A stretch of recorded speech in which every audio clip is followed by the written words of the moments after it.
All right, shalom everyone. Peace of the Lord to all of you. I hope you can hear me.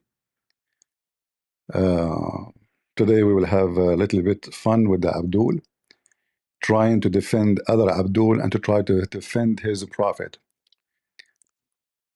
All right. One of the funny things about Muslims, uh,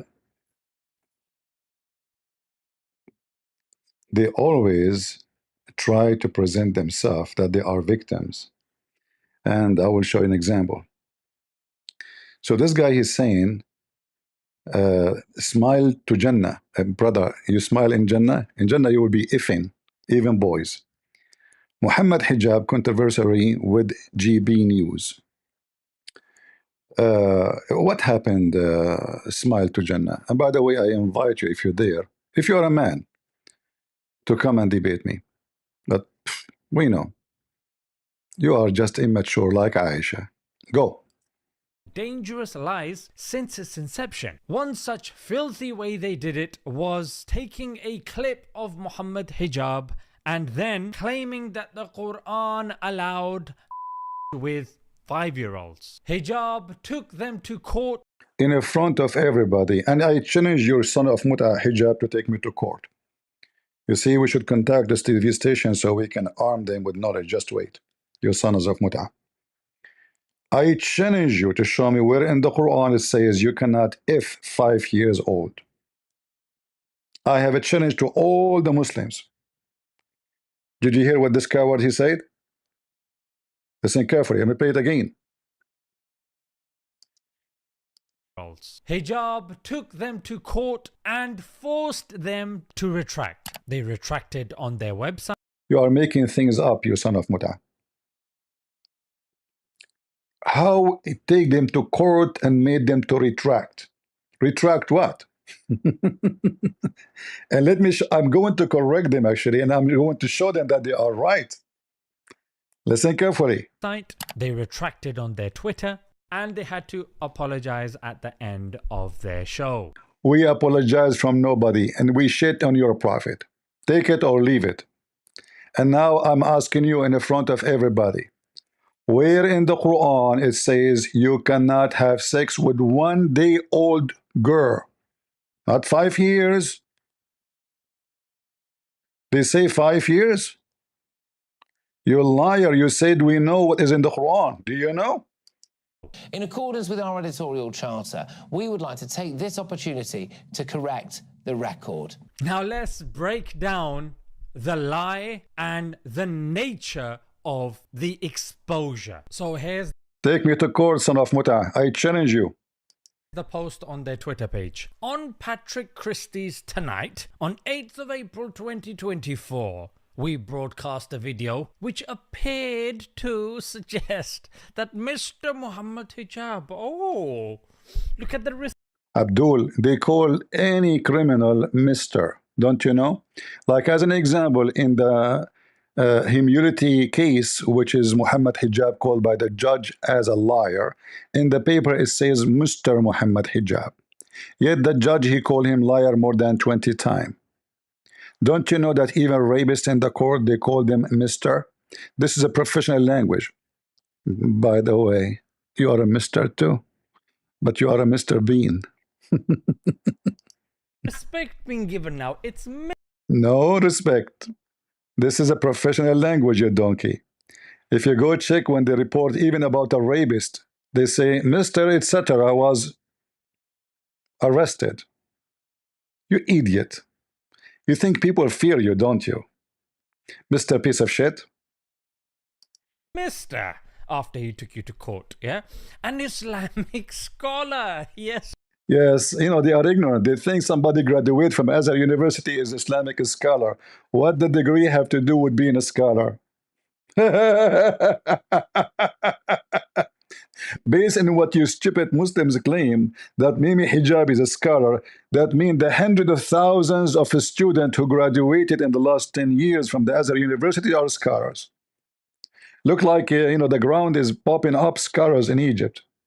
By the way, based on what you are saying, that somebody graduated and have a degree in Islam is a scholar, that including the ketchup boy,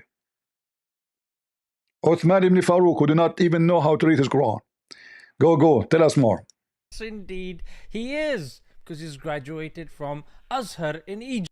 See, he is a graduated from Azhar. That make him a scholar. That isn't new to me. If somebody graduated from university, he is a scholar. Well, that means I'm a scholar too. I graduated from Islamic University. I am Al-Bukhari. Al-Bukhari never graduated from Islamic University. Which one?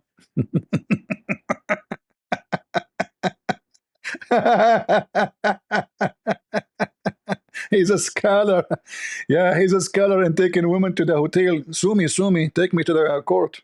Look what I'm saying. We have the videos, we have the audio, we have the proof, we have the you're a scholar manipulating Muslim girls to F them. You're a scholar, he's a scholar in Photoshop for WhatsApp.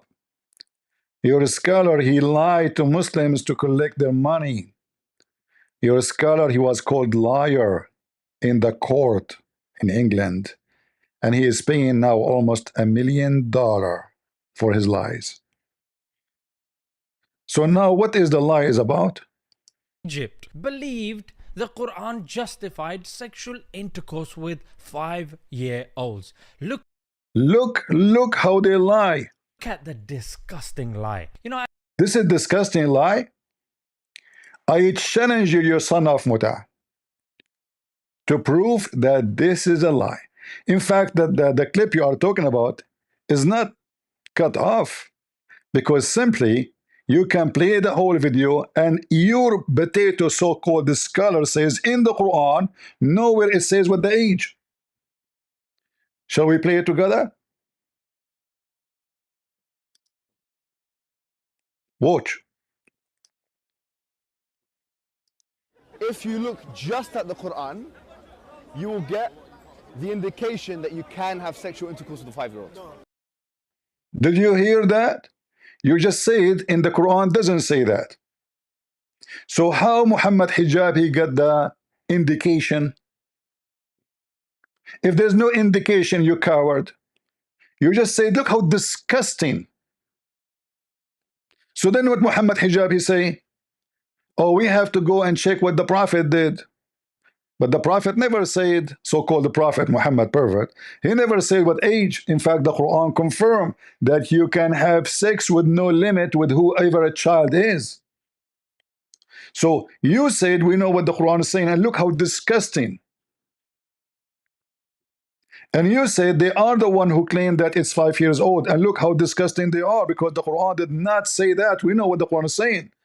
So how Muhammad Hijab he come to such indication?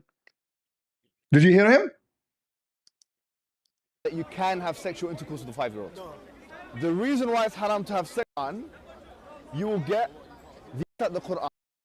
If you look just at the Quran, you will get the indication that you can have sexual intercourse with a 5-year-old.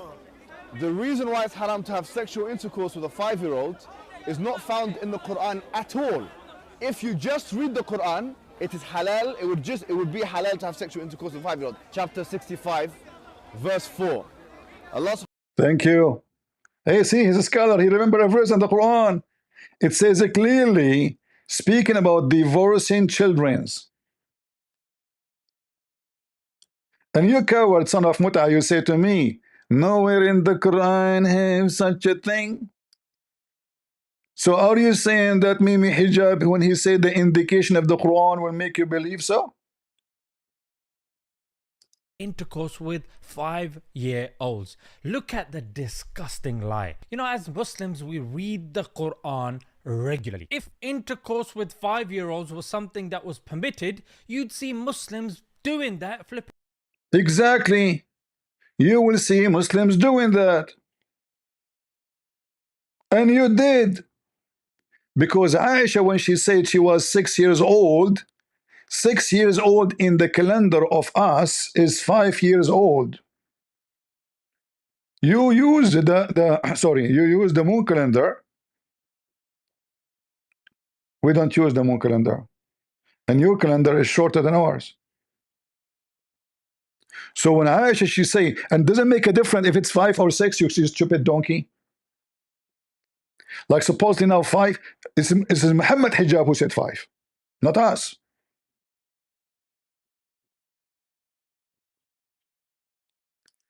Aisha, she said,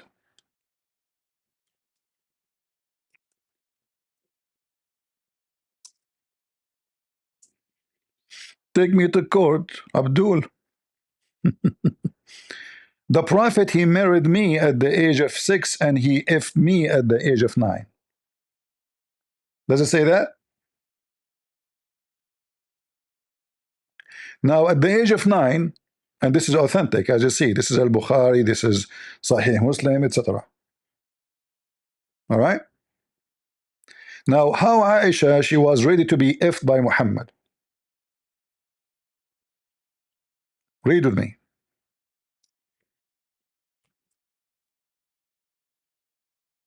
And this is what Mimi Hijab was explaining, and we will play the video. You if a girl, it doesn't matter what her age is. You if her when you think physically she can take it. And I will prove, not only from your Mimi Hijab. I mean, who was Mimi Hijab? He's just a boy. He got famous because of David Wood. Otherwise, just a kid. Idiot. This is the one, the Shia, they call her a whore, because there's a hadith, she says, we decorate girls so we can hunt men of Quraysh. And this is a Islamic Sunni hadith. So according to your prophet wife, so-called wife, Aisha, she was so little and so small physically, and her mother, she was forcing her to eat certain kind of food for the purpose of what? To be effed by Muhammad. Read carefully. It was narrated that Aisha said, my mother was trying to fatten me. Trying to what? Fatten me. What the purpose of what? What is the project we are working in? Fatten Aisha, adding some pounds. Adding some pound to her vagina, to her butt. When she wanted to send me to the messenger, so what is the purpose of fatting me? To be effed. And this is telling you that they want to send her to Muhammad. But she is not. She cannot take it. He will kill her if he sleep with her. So what is the solution? Her mother, and what was the age at that time? She is not 6 years old yet. She's not 10 years old, sorry. She's not 9 years old yet. She got married at the age of 6. How in the world you marry 6 years old girl? And then we will go to your lie about Rebecca so we can laugh at you. So my mother was trying to fatten me up when she wanted to send me to the Messenger of Allah when she got married. And which means they try to fatten her since the second they get married. Right away.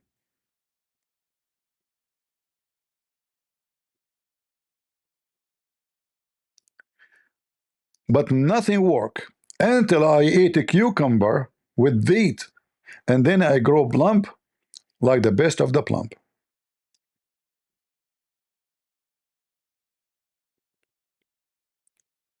And now we will understand what Muhammad Hijab was saying. Read carefully. So listen carefully. Sexual intercourse with a 5-year-old. Chapter 65, verse 4. Allah subhanahu wa ta'ala tells us who you can divorce and who you cannot divorce. And then he says, وَاللَّائِ لَمْ يَحِدْنَ. وَاللَّائِ لَمْ يَحِدْنَ. And the ones who had never been pubescent before. Never. And by the way, this is very important, yeah? I want all Muslims to be aware of this. The reason why we don't have sexual intercourse with 5-year-olds and 6-year-olds and 7-year-olds or whatever is not because of puberty. Not. Wait a minute, what did you say? It's not because of puberty, because that verse in the Quran actually says lam yahid. They never had puberty before. You can't go around that. The Quran doesn't say anywhere in the Quran that the woman has to be pubescent. I dare you to find one verse in the Quran where it says you're not allowed to marry someone based on harm, or you're not allowed to have sexual intercourse based on harm, or you're not allowed to marry someone based on puberty. Get me one verse in the Quran which says the woman has to be pubescent. You know, in the Quran it says. And by the way, do you know why the conversation is going in this direction? They are Muslim debating Muslims. If they are in front of a Christian, they would deny what they are saying. This is a debate between Muslims. So the laundry, the dirty laundry of Muhammad exposed. If they are speaking to Christians, they will say no.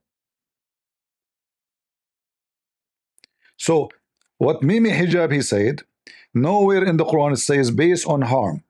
In fact, I want to ask Mimi Hijab where it says in the hadith based on harm. In the hadith of Muhammad. You cannot find it. If you say to me, scholars say, will that mean you Muslims are not following Islam because the Quran never says so? If Allah never says so, that means Allah don't care for so. The Muslims, the filthy Quran, the yellow page of Muhammad,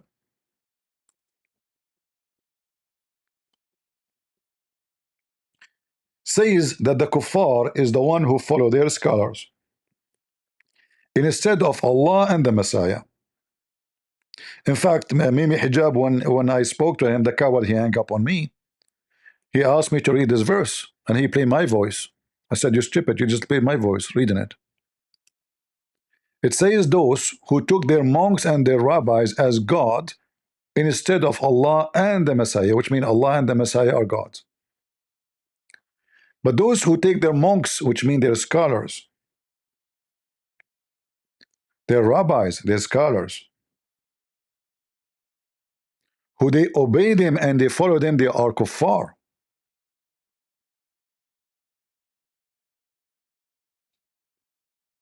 And those who follow their scholars, they are trying to mute the light of Allah. So look at the hypocrisy of the garbage of Muhammad. If the Christian, they follow their scholars, they are guilty and they are bad and they will go to hell. But who the Muslim they follow? Who you follow?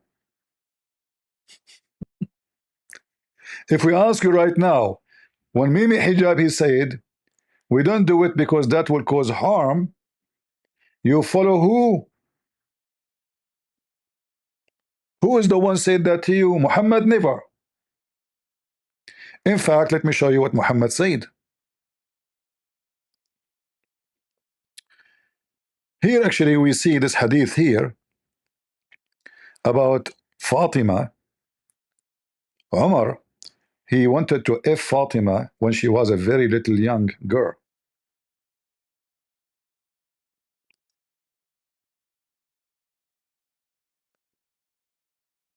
It was narrated from Abdullah ibn blah blah blah that the father, his father said, Abu Bakr and Umar, may Allah please be pleased with them, proposed marriage to Fatima.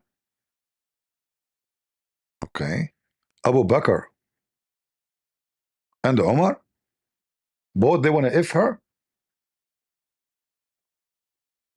But the Messenger of Allah, he said she is so young. And here you notice Muhammad is being hypocrite. In fact, the hadith says, I can show you that the hadith, that they told Umar, you know what? He is saying that to you because he don't want you to F her.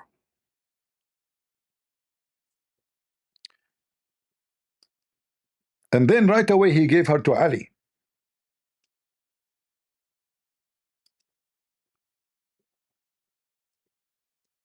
And not only that,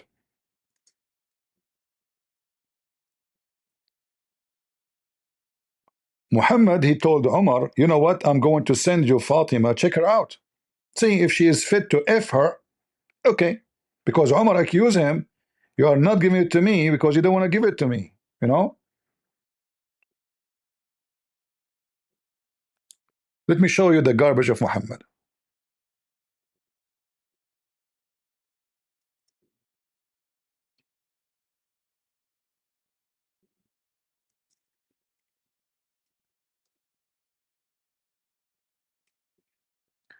Abdul, we have all your garbage here.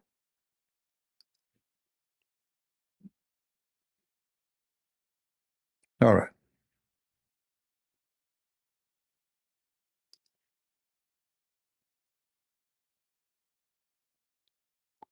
Uh,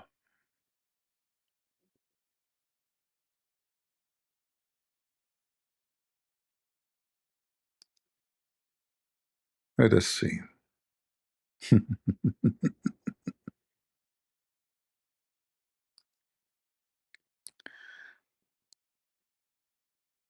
Let us get the story for you. And we don't make things up.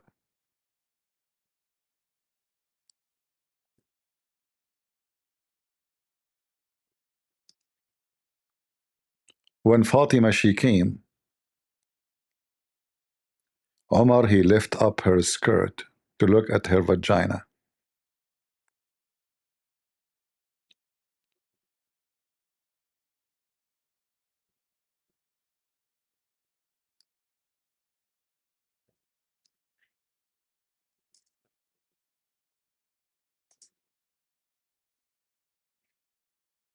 I'm trying to find the hate in English. If not, we will use the Arabic one. This is how pervert your religion is.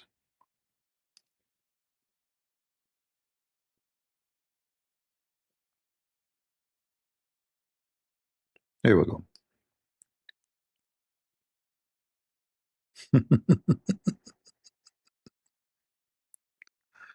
Oh boy. And I know, you will say to me, this is da'if hadith. Anything is embarrassing is da'if. Islam is da'if. Muhammad is da'if. I mean, everything is da'if, right? But in the book where it's written, never say it's da'if. This is your Islamic Sunni pervert scholar. This is a scholar, not Mimi Hijab, you coward. Mimi Hijab is a scholar now.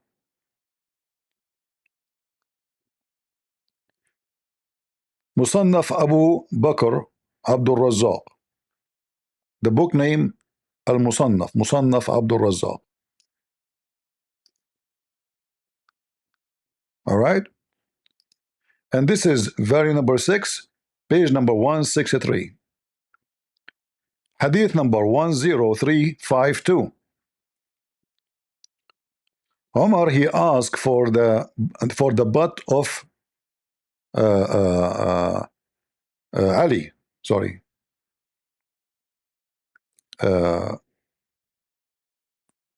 He asked for her hand. He said to him, but she is young. She is young. This is about the daughter of Ali now here.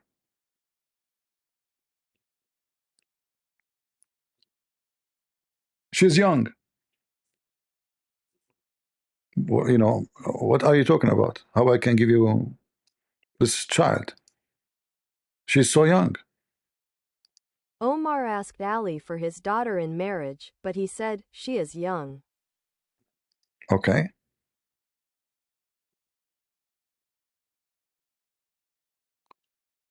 And then it mentioned to Omar that he is trying to use as an excuse because he don't want you to have her. Speak to him again. It was said to Omar, he only wants to prevent her. He said, so speak to him, and Ali said. So they said to him, he's trying to prevent you from effing her. Is this an excuse? Since when? We Muslims don't F little girls. So Ali said, okay, I'm going to send her to you. If you think she is fit to be your wife, it's up to you. All right? Ali said, I will send her to you, and if you are satisfied, she is your wife. So remember, this is Ali and his daughter. And if I make a mistake in the beginning, I said Muhammad, you know, this is Ali. So, okay, I will send it to you. If you like her, this is the same, you know, like second day. This is not next 10 years after, you know. What Omar he said when she arrived to his home. So Ali he sent her to him, and then Omar he lift up her skirt to check her body, and then she screamed at him, little kid. She said to him, if you are not the caliphate, I will cut your neck.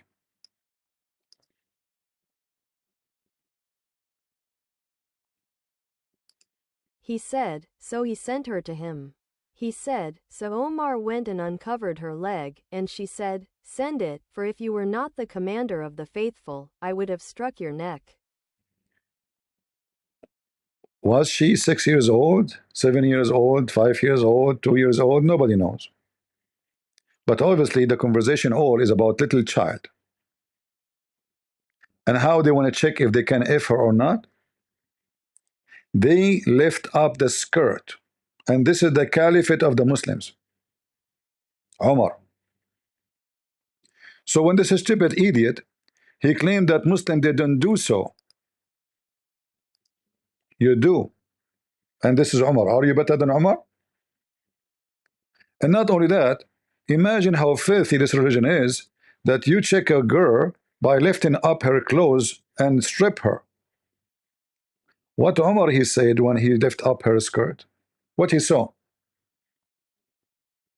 What he was looking for? Her diaper?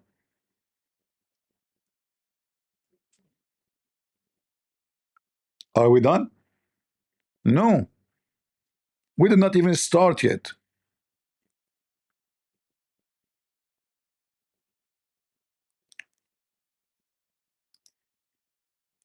Muhammad,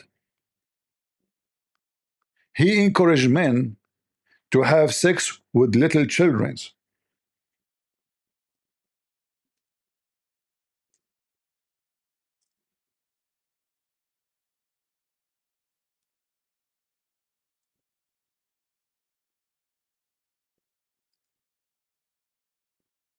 And how we can prove that those are little, very little? There's no age, no limit. So this is the story, and this is Sahih Bukhari and Sahih Muslim, as you see, and all of this is authentic. All of this is authentic.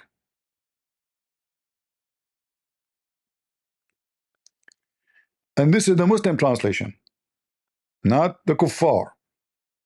This is the pagan Muslim translation, the black stone vagina kissers, the one who go around the Kaaba like a cow.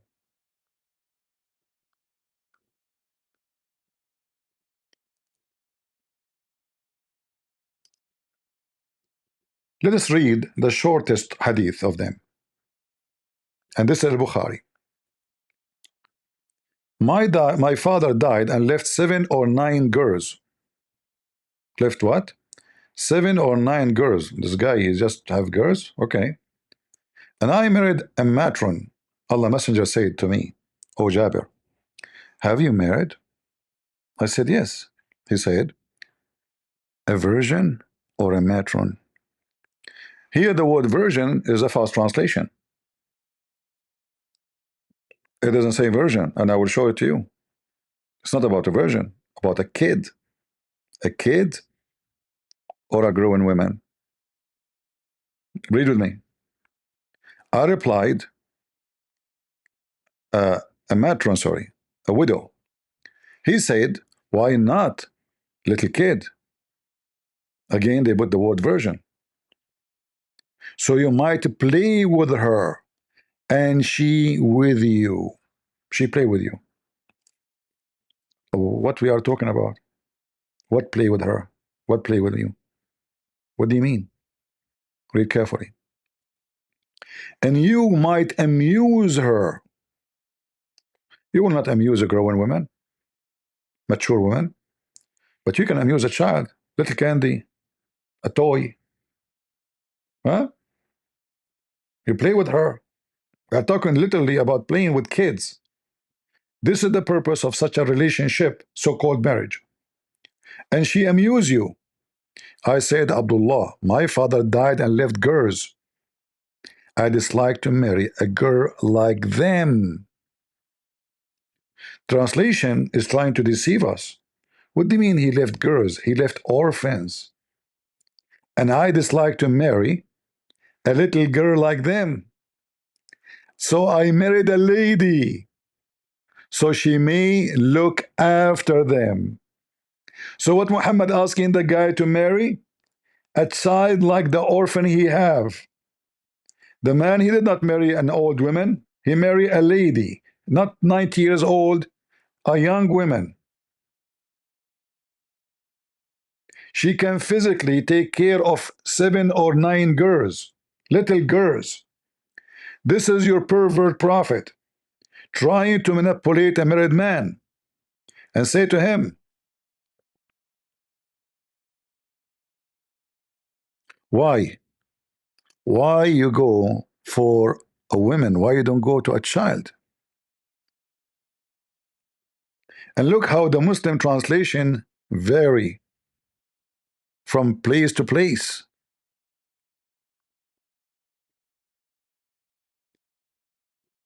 Here as an example, they say younger.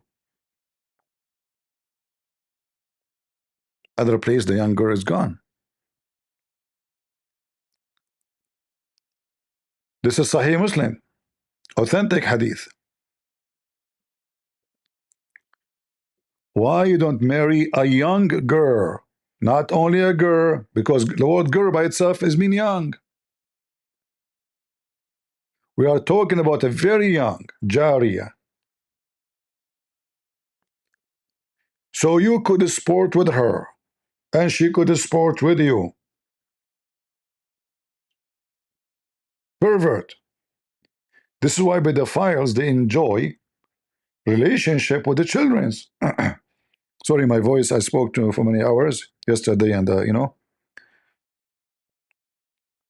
I'm losing my voice. How disgusting, Abdul said in the video.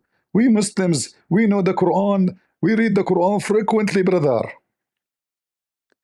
First of all, look how filthy Muhammad is. Is the man complaining? No. Is he unhappy with his marriage? No. Why trying to persuade a man already married to go after little children's? What do you think if somebody saw your son-in-law going home and he say, hey, why you marry someone she is 20 years old? Why you don't go and get someone she is 7, 5, 3 years old? She will amuse you. She will be like a little puppy, like a cat, you know, little cat, kitten. Why you want to go to the cat when you can get the kitten? They are more fun. This is exactly what pedophile is about. And then the story here proved that Muhammad is a clearly pervert, because he's trying to manipulate the man to go after children when he never complained. And then he said to him, refuting his pedophile mind. So he said that my brother or my father, he died in Uhud, is a murderer for the sake of Allah, for your sake. And he left 9 or 7 daughters behind him. I therefore did not approve the idea that I should bring a girl like them. A girl like them. But I prefer to bring a woman who should look after them and teach them good manner. Muhammad here, he felt like, oh, he got me busted. Is that the wise prophet?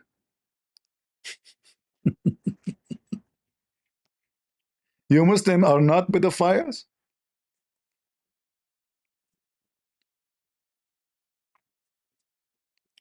What the age of those 9 girls? Guys, just think about it carefully.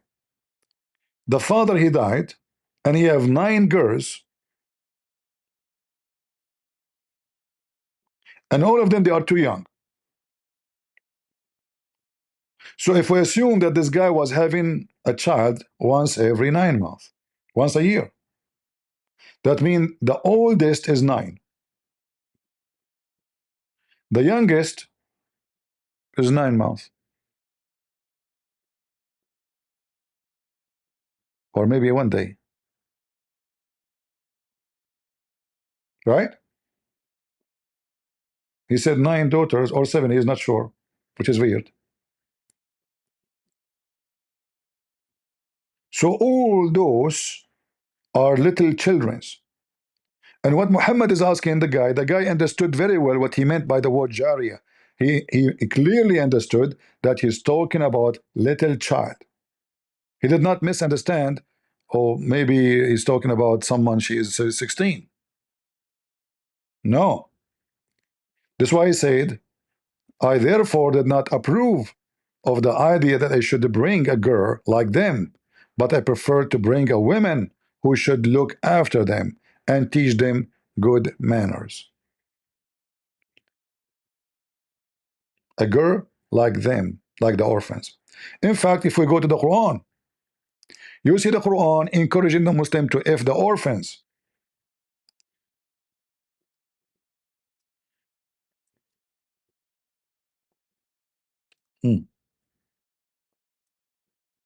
The orphans. When you go to chapter 4, verse number 23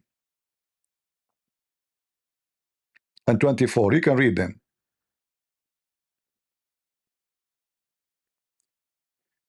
It mentioned to you that you can F women who they are married. All right? You can. But what about the orphans? What we would do with the orphan? Is it true that the Quran asked the Muslim to F the orphan? Yes, absolutely.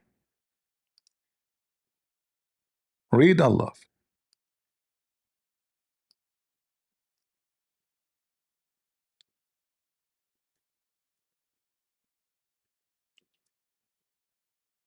So the Muslim cannot do charity to an orphan without effing the orphan. Is that right? Read carefully. Chapter 4, verse number 3. And if you are not be able to deal justly with the orphans, girls. What he's talking about? He's talking about effing them. So if you cannot if the orphan girls and be just to them when you if them, which means you feed them like a goat. That's what justly in Islam. The man's duty is to provide shelter and food. But you know, people provide shelter and food for dogs too, and cats. In America, if you don't feed your dog, you can stay in jail for a couple of years. Same for animals, any animals.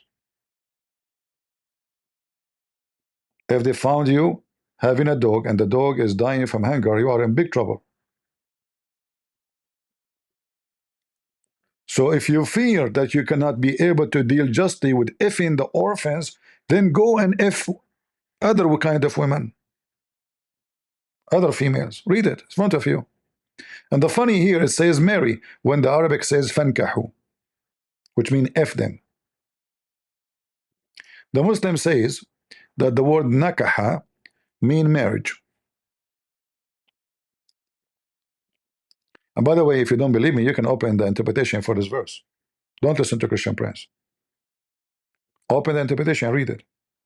It's about effing orphans, little children. What is the age? Nobody knows. No age. Any orphan. In fact, I can show you from your Islamic books, you coward, that you can if anyone who physically can do it. Physically. Has nothing to do with age. In fact, this is what Mimi Hijab in the video was saying. Yeah, that's what he said. It's about being physically fit. It's not about the age. Who cares about the age? Nowhere in the Quran mentioned the age. And not in the Hadith too. I challenge any Muslim to show me where Muhammad is say you if somebody and the age of etc.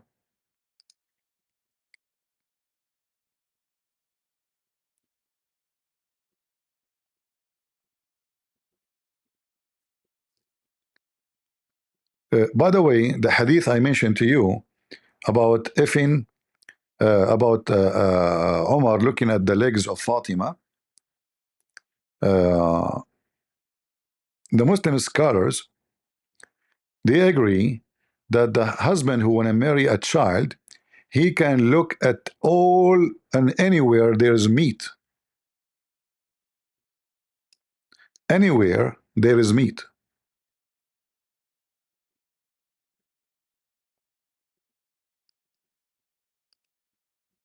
I don't want to forget that.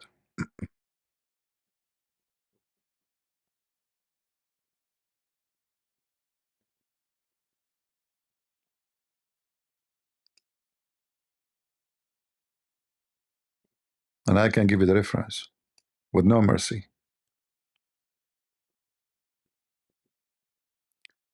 Uh,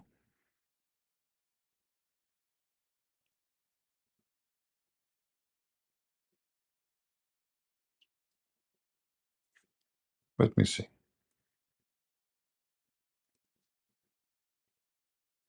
You have to look anywhere. They say to you hijab and burqa. It turned to be you can, before you F a girl, little girl, you have the right to check her butt and her vagina.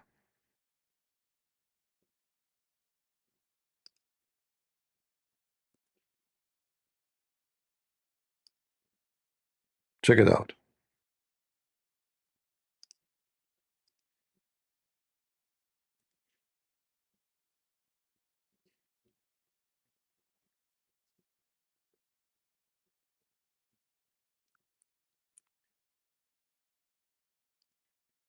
And this is how Islam is. Everyone here will give a different answer.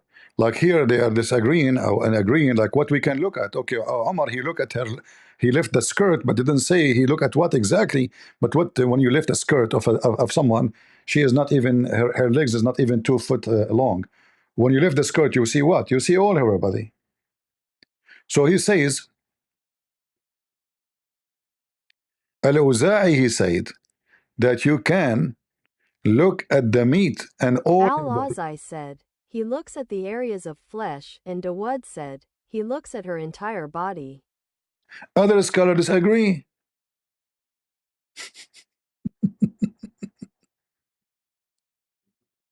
This is the religion of Islam. This is the religion of Islam. You can check her out. Let us continue. I mean, what we will say about this garbage religion?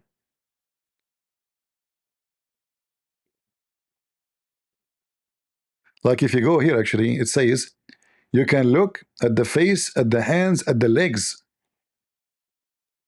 What?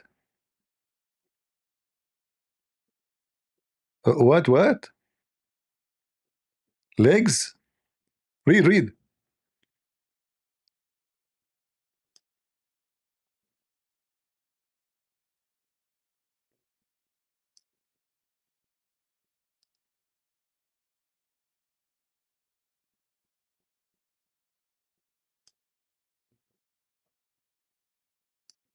Even you can look at her totally naked. One of the scholars, he says, he looked at her face and her hand.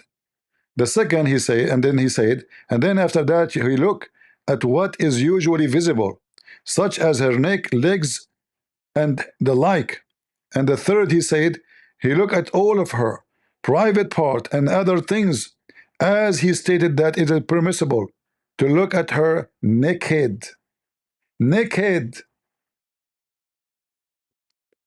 Am I making things up? You coward son of Muta?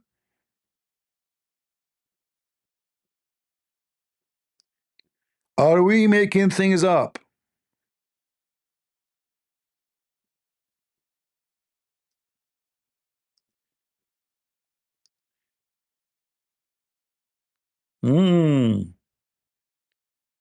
You are making things up. You liar. Where the scholars say that?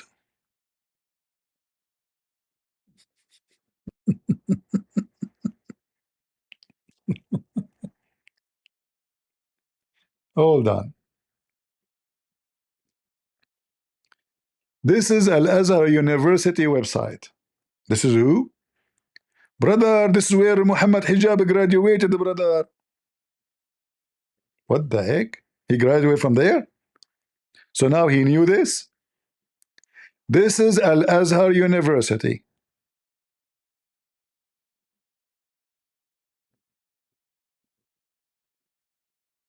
Okay. What it says there? Read. Read, potato. Potato. Naked. Naked. Naked. Imam Ahmad wa Ibn al-Qayyim. Who? Imam Ahmad wa Ibn al-Qayyim. And this is the reference. In the book of Al-Muhalla li Ibn Hazm, volume 9, page number 161. It says, read carefully. It is permissible for the Muslim man to look at the one he want to marry from totally naked.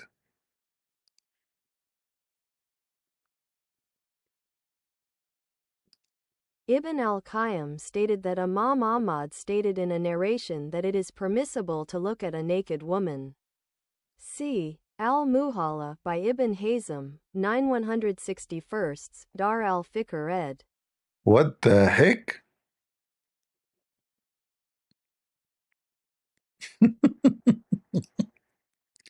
How many times your brother Mimi Hijab he quoted Ibn al-Qayyim?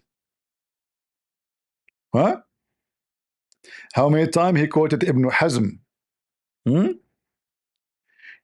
So your Muslim daughter, she wear hijab and burqa, and now Muhammad Hijab is coming to ask for her leg.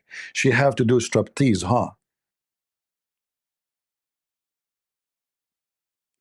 You know what? This is a very good religion. Tomorrow I'm going to go and ask for the hands and the legs and the butt of Muslim girls. But as you know, I need to see first. Are we lying, Muslims? Is a Christian prince providing fake Darul Ifta'ul Masriya, the house of fatwa in Egypt? Do you see it? The house of what? Fatwa, the highest authority of fatwa in Egypt.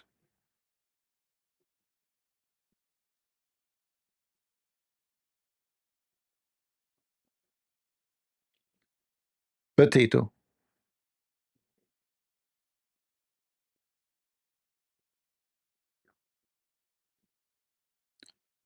And pervert.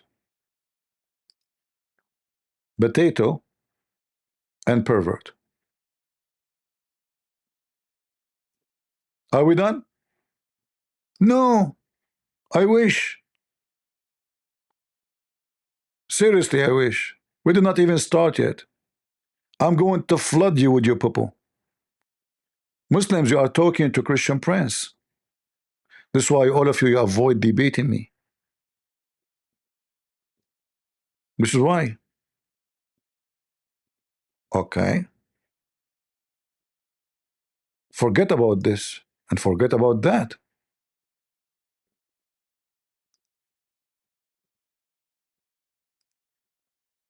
Let us bring you something even nicer, shall we? Man, what is nicer is going to be? Sound weird. What does guy he have for us? Let us see.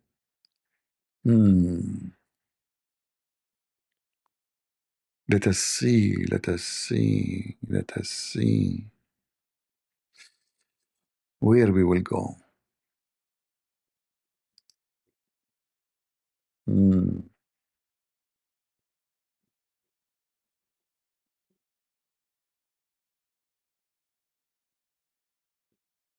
Let me show you.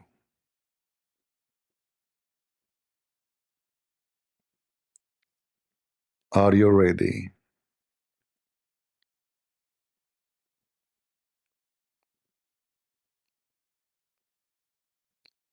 There is tons of things Muslims they have, but we are trying to show you the one will make it so clear.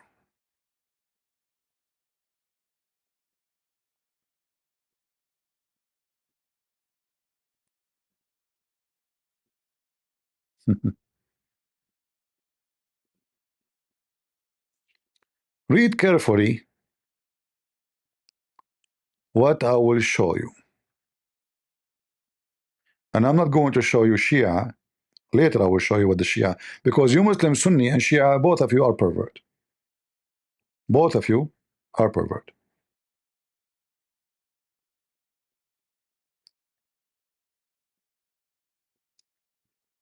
Because you might be a Shia, you attack the Sunni, you might be a Sunni, attack the Shia, thinking that you are better than them. Right? But we know that it's not true. Both of you are pervert. Read with me again. What is the age of a girl you can enjoy her? What about an infant? What? Infant. Can a Muslim marry an infant? Read the title, guys, of the study and the article. The website is The Way to Islam. What is the name of the website? Islamway.net. May Allah bless you, brother. What is the name of the title? Marrying an infant and enjoying her.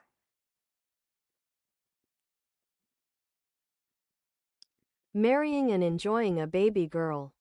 Not a baby girl. False translation, infant. Let's go back.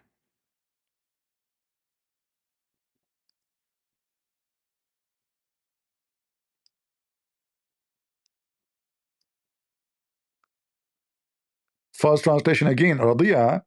Radia is coming from the one is suckling girl. From Radia. Remember the chapter about in the Quran, which is the goat ate, which is the breastfeeding for adult. In Arabic, it's called irda'ul kabir, suckling. That one for suckling an adult man. Muslim women, she gave her boobs and her nipples, and he suckled her.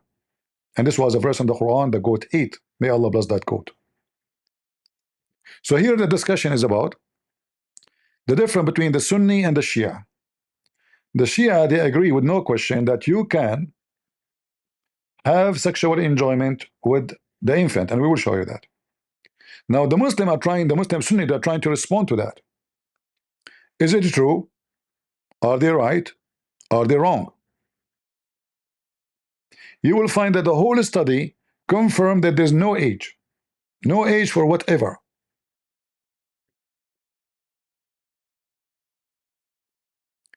Look what it says here. It's mentioned by Abdul Razzaq in the book of Al-Musannaf from Umar, from and Ikramah قال, he said, Umar, he did marry. Umar, the Caliphate, he married Kulthum, the daughter of Ali, when she was little child, playing with kids. He said, Umar ibn al-Khattab, may God be pleased with him, married Kulthum, daughter of Ali ibn Abi Talib, while she was a slave girl who played with the slave girls. The word slave here is a false translation. She is little girl, little child. A runner, Jariya, a runner. It can come as a slave too, as other meaning. A runner, a playground girl. All right? Little child playing in the street. So this is Omar. We showed you he asked for the hand of Fatima. He did not give her to him.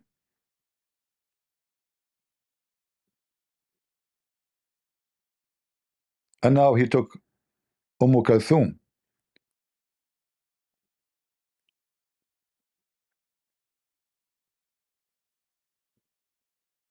In the book of Shawkani, it says, in the book it's called the Nile, It says that all of them, they agree that it's allowed to the father to marry his little daughter, which is still never get married before, even if someone like her cannot be ifed,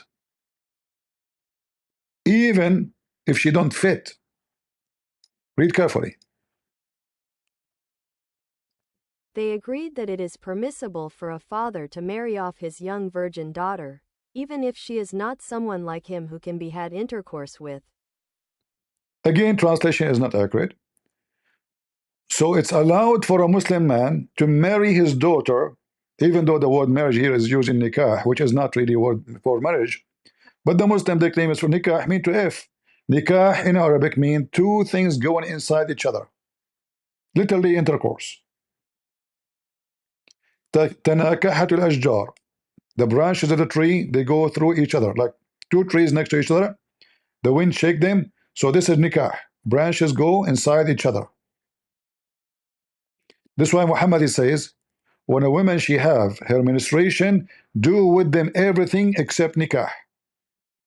افعلوا كل شيء إلا النكاح. Do everything with them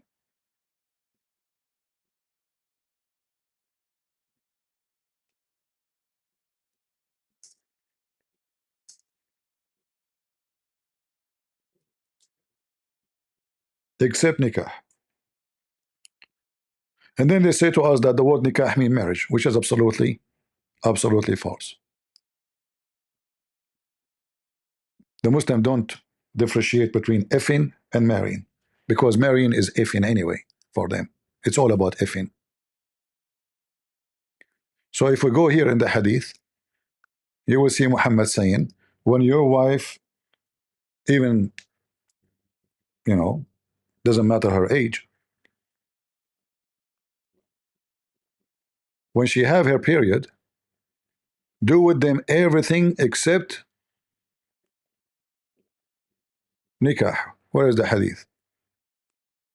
I'm trying to find.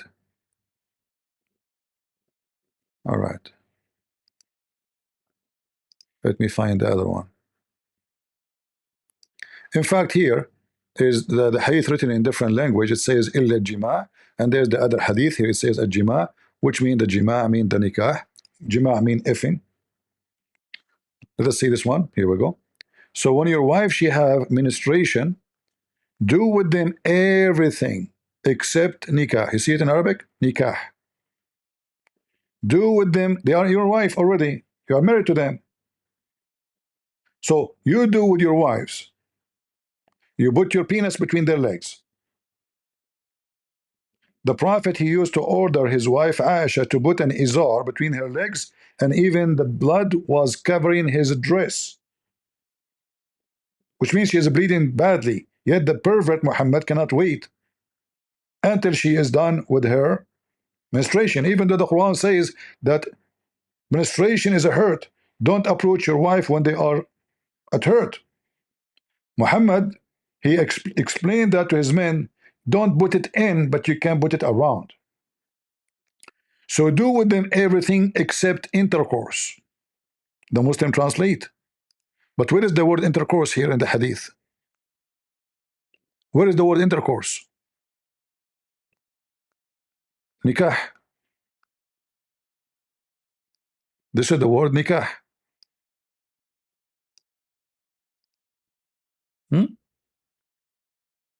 النكاح. Do everything except nikah. Do with your women everything except nikah. We continue. We are not done. The disaster continue. So you can marry your daughter to anyone you wish without her permission, because she doesn't understand even what marriage is. Even if she is not qualified to be effed, and we show you the difference. And here they say it's not for the father to force his daughter to get married if she is mature.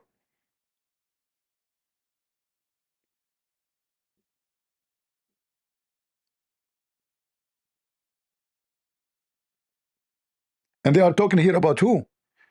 The father or the grandfather. They are going like, okay, what if there she have no father? Her father, he passed away.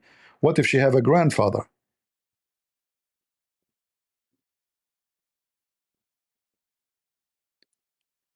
And here you see every Muslim sect have different opinion.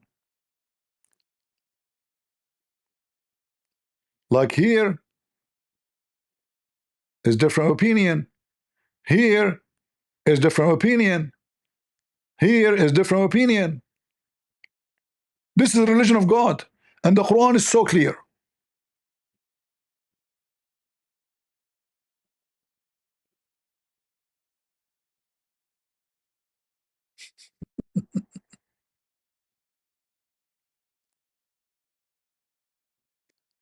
We continue.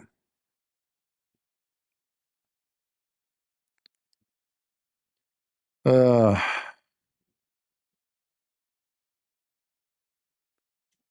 and look what it says here. Look how dangerous this statement is.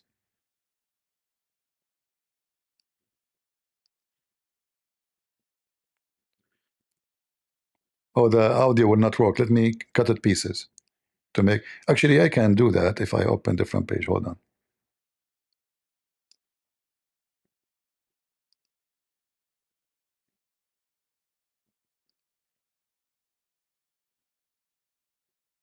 This, and there is no necessary connection between the legitimacy of consummating a marriage contract with a minor girl without consummating the marriage with her and enjoying her. The Sunnis have agreed unanimously on the prohibition of enjoying one who is not able to do so until she grows up, let alone an infant. The Sunni, by the way, this is an article. There's no reference now here. This is just a guy saying that. I could not find that in the article because Sunni, they have different agreement, as we showed you, that you can enjoy, you can marry an infant. So if there is no joy of marrying an infant, so what is the marriage for?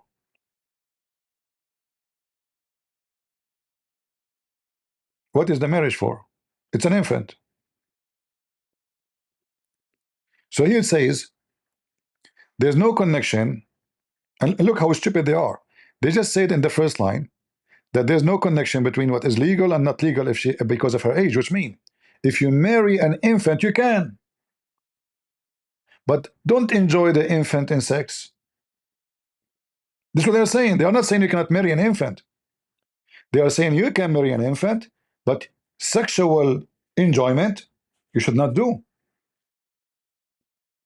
And we're talking about infant. Imagine how filthy they are. How in the world those people are discussing sex with infant if they are not pervert?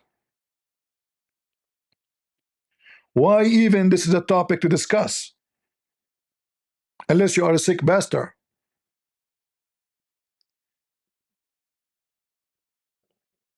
Are you with me? Why in the world even they are questioning if we can do that or not? Unless you are a pervert. Even animals will not do that. You see animals, dogs, cats, they sniff the female to see if she is mature. This is why they sniff each other. When dogs, they sniff a dog, they sniff their butt. By sniffing there, they can find their age, their even their food, what they eat. This is the conversation between them. It's a smell. So when a male dog, he sniff a female, he sniff her to see if she is in the heat, she is she is ready. You don't go after little puppy. Even dogs are better than you.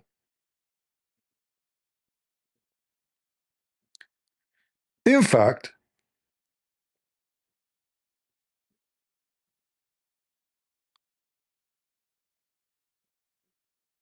asking such a question is a proof that Islam is a religion of a pervert.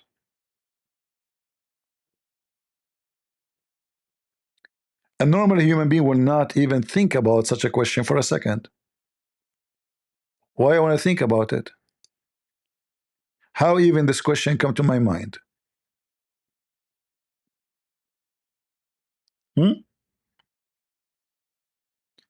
That will not happen unless you are a pervert.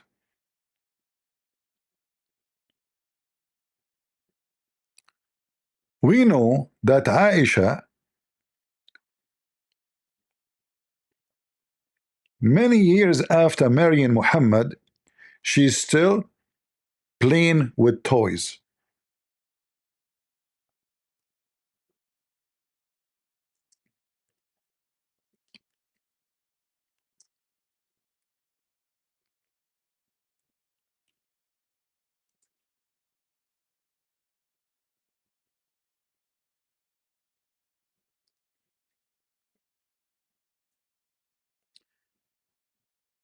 Let us see together.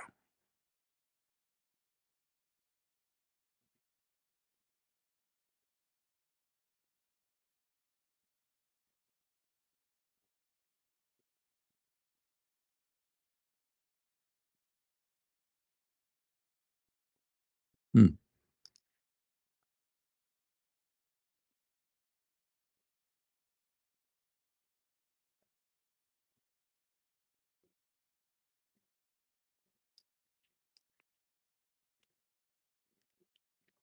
Muhammad, he opened the curtain on Aisha.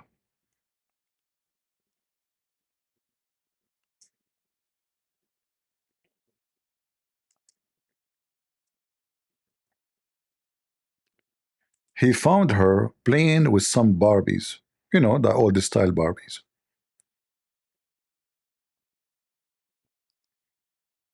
Muhammad, he said to her, "What is this?" She said, "Those my daughters." They are what? They are my daughters. So imagine the state of Aisha when she is already the wife of Muhammad for many years, not yesterday. This is not when Aisha got married. This is many years after. Mhm. They did not translate the hadith. Look, look, look. There's no translation. No translation. It's gone. Let us see a different place. Uh-huh. The translation is false. It doesn't say dolls. It doesn't say dolls. She's calling her dolls daughters, girls. Bilbanat.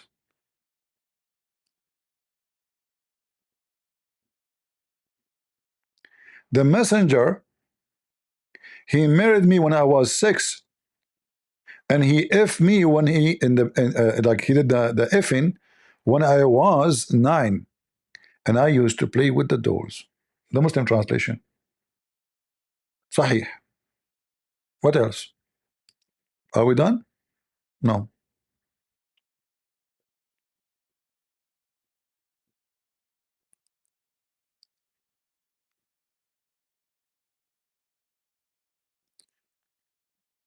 Aisha, she is playing with the dolls. She called them my daughters. And when Muhammad he enter, she have her friends, and all of them they hide because they're little kids.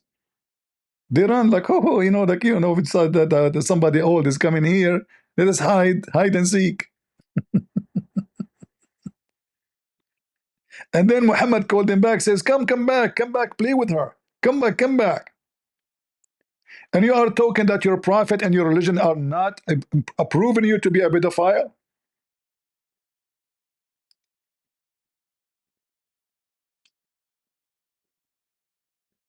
Look how many hadith. All of those. Even Aisha, she used to play with boys. Why she is allowed to play with boys? Huh? The Muslim did not translate the hadith. Look, there's no translation. They do it on purpose, by the way. They avoid anything will be bad. كنت ألعب مع الصبيان. I used to play with the boys, little boys.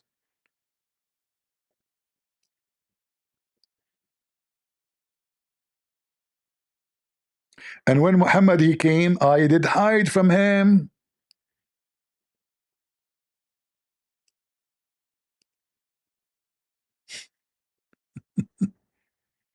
Little child.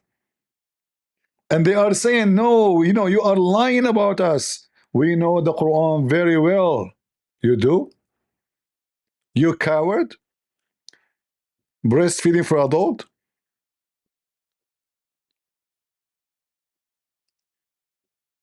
If we go to the Shia books, we will find the same garbage. Shia Sunni doesn't matter.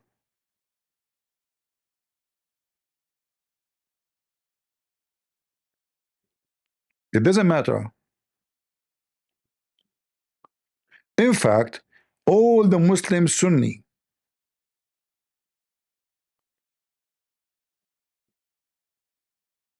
the majority of them agree that marrying a child, even if she is 1 day old, is, we showed you that as already. You know, I don't know if you have a good memory or not. We showed you that already. You can marry her, even if she's an infant.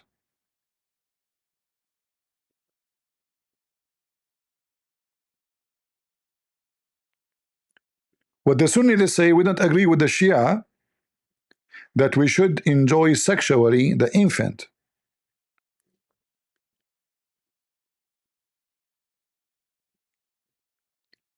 And the Muslim, the Sunni, they say, you can give the daughter, your daughter, to the man who marry her as soon as she is ready to be effed. So you like you think about it. Is she ready? Does she look like she can take it? Send her.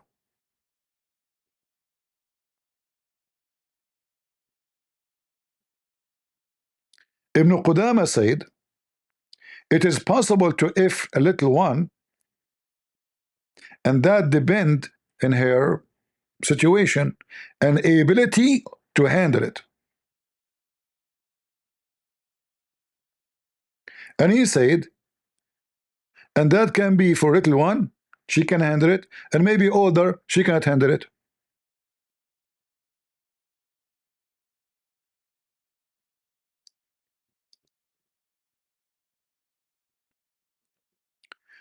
This is Ibn Qudama saying the possibility of intercourse with the little girl is considered based in her condition and her ability to tolerate it.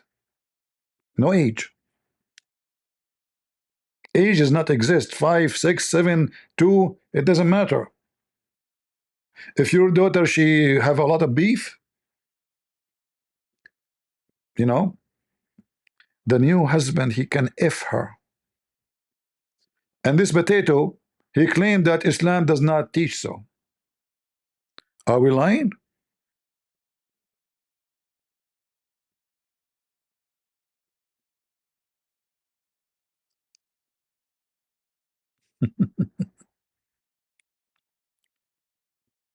This is your garbage in front of you.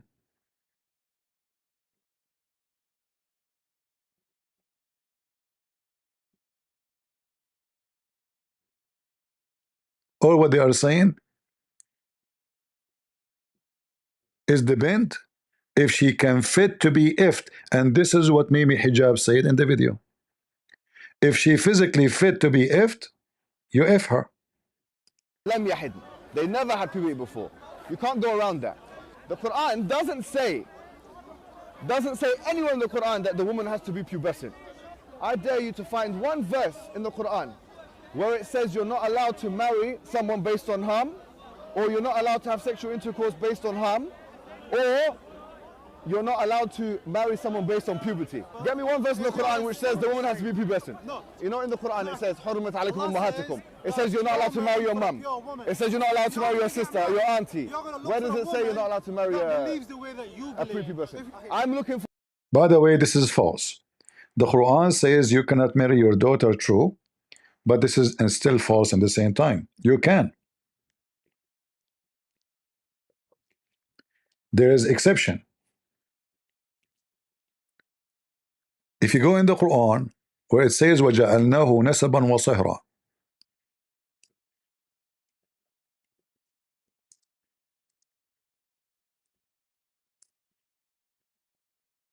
chapter 25, verse number 54.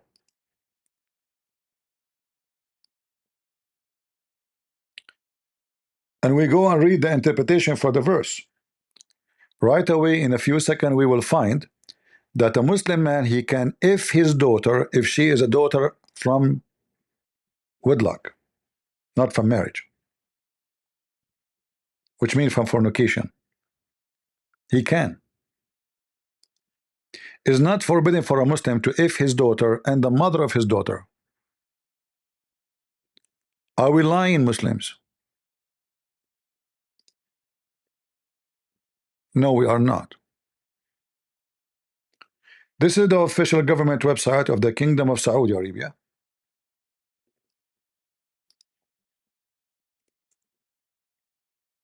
Tafsir al-Qurtubi. You can see it in your front of your eyes. Al-Qurtubi. And this is the interpretation for chapter 25, verse 54. And here it says it clearly,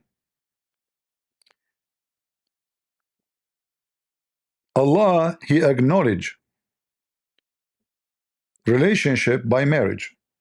Every Muslim agree that if somebody have a child, a daughter or a girl, from that marriage, that person, that child who is born, is not to be acknowledged to be a child of the father, period.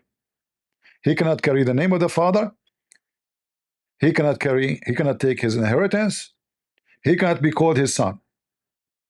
And here you see how the justice of Islam work. So the father, he if a woman, the woman, she bear a son or a daughter for him, and now neither the son, neither the father, neither the daughter can carry their father name. Look how filthy this religion is. Allah acknowledged only the relationship only by marriage. Ibn al-Arabi said, Nasab, which means lineage, is only by mixing the water of the man and the water of the men of the women by Sharia, which means by Islamic law, according to the Quran or even Hadith. Anything else, there is no lineage. Ibn al-Arabi said, lineage is the mixing of water between the male and female according to Islamic law. So what if there is a relationship without marriage? Huh? Let us translate and read carefully. A Muslim can if his own daughter.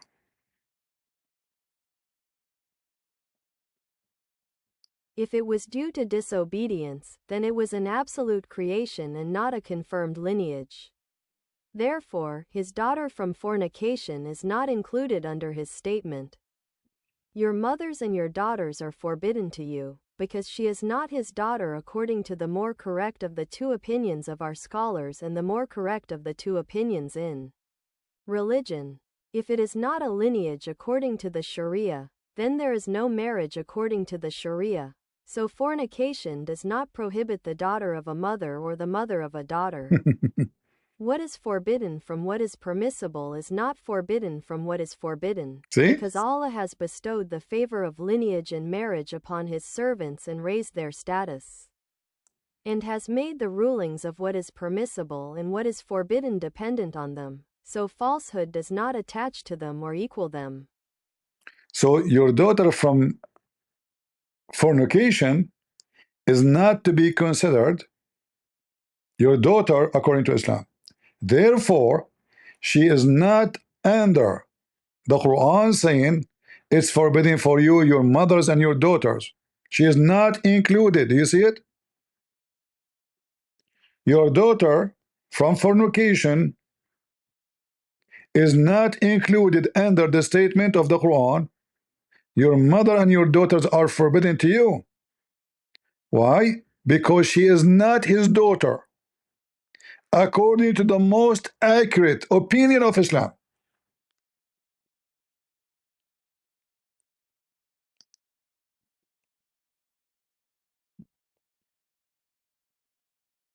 Can you be more pervert than this?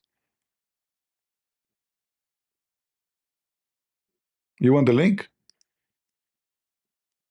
Okay, here we go. No problem.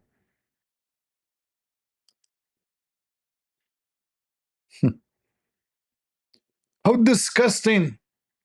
This Abdul was talking about what is disgusting and what is not disgusting. A follower of a pervert religion.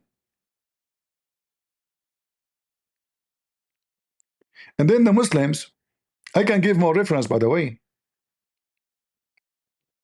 about the sexual appetite of the pervert Muhammad. Police be upon him.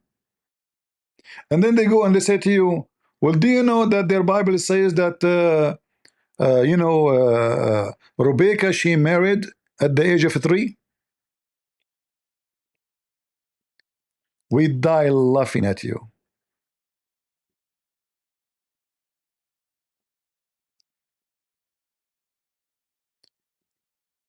The idea of the Muslims is the following. What about we make someone else beside Muhammad the pervert? Huh? And then Muhammad will not be the only pervert in the image, in the TV station. Let us find other pervert. So let us make it clear to you Muslims. If it's true that Isaac, he married Rebecca at the age of 3, that means a pervert like your prophet. That will not save the ass of your prophet. Your prophet is a pervert, and there's no question about it. However, you potato, all the calculation you make about Rebecca is absolutely false. Why? Because you claim that the minute Rebecca was born is the minute when she was when Abraham heard about her. That's false.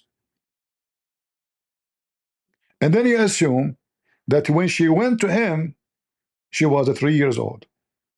Where nowhere in the Bible it says that. In fact, I have your friends, the guy who in the Muslim support all the time, to weave a singer, he will give you a screwdriver in your anus. This is your friend. Even to refute Muslim about anything they say, he support them. So Muslim, this is the guy you trust. You trust a donkey you get. Go. Problem, and that is the word for virgin isn't there. Do not believe people who say the word alma means a virgin. It isn't true. In fact, in Proverbs 30, it's talking about an adulterous woman who's very much not a virgin. Alma means a young woman, a young. What? So what alama is? Alama is a young woman. How the Bible describe Rebecca? As an alama. We have a word there describe her, not a child, but as a young woman, according to your favorite Antichrist rabbi. Alama. You stupid idiot. When you read there, you will see that Rebecca, she did not have kids for 20 years after, since her marriage. And she is called Akhir in Arabic, which means she's not able to have children. So why she will be called such a name if she is a kid? Is it supposed for a child is 3 years old to give a child? You stupid Abdul. So you assume numbers as you wish. You claim that the news came to Abraham. Abraham, like at that time, they take an airplane. Oh, okay, go take an airplane and fly. And then right away, if we check, we will find right away that it must be many years after.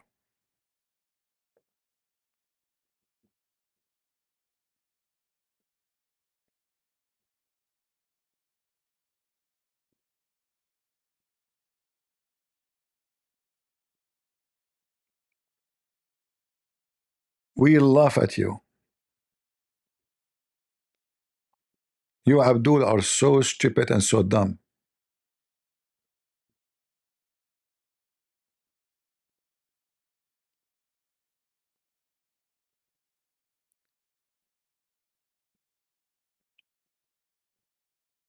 Do we have any Muslim would dare to debate me?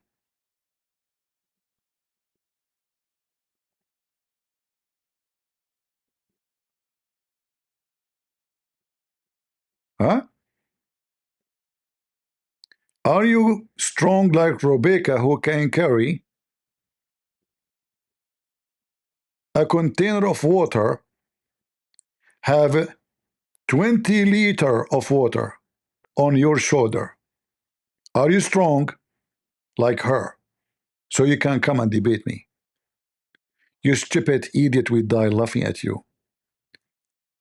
A girl, she is 3 years old, she is carrying a container, have a 20 liter, and then she did water 15,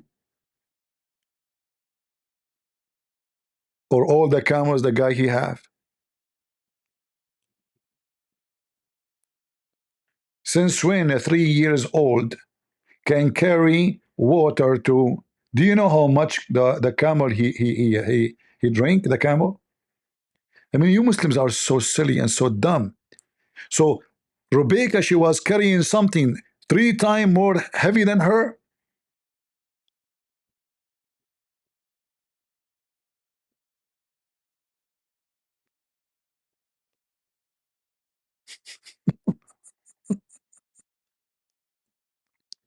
The container alone, by the way, without the water, is going to be heavier than her.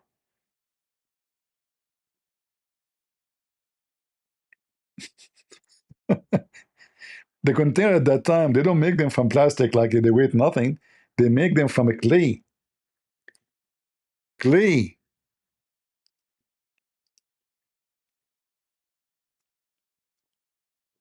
Let me show you how they look like.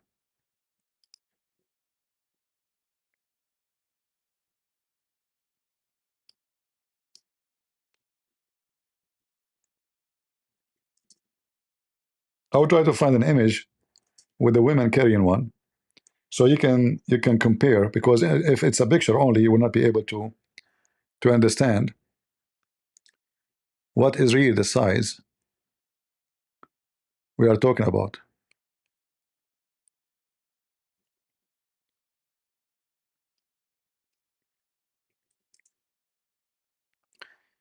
They are desperate, my friend. They are desperate. The Abdul is so desperate.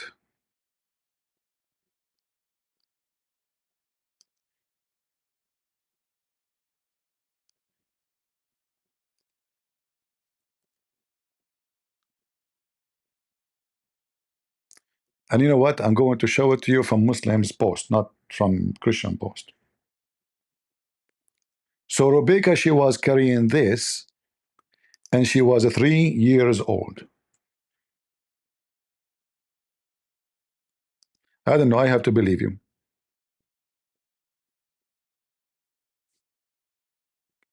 I have to.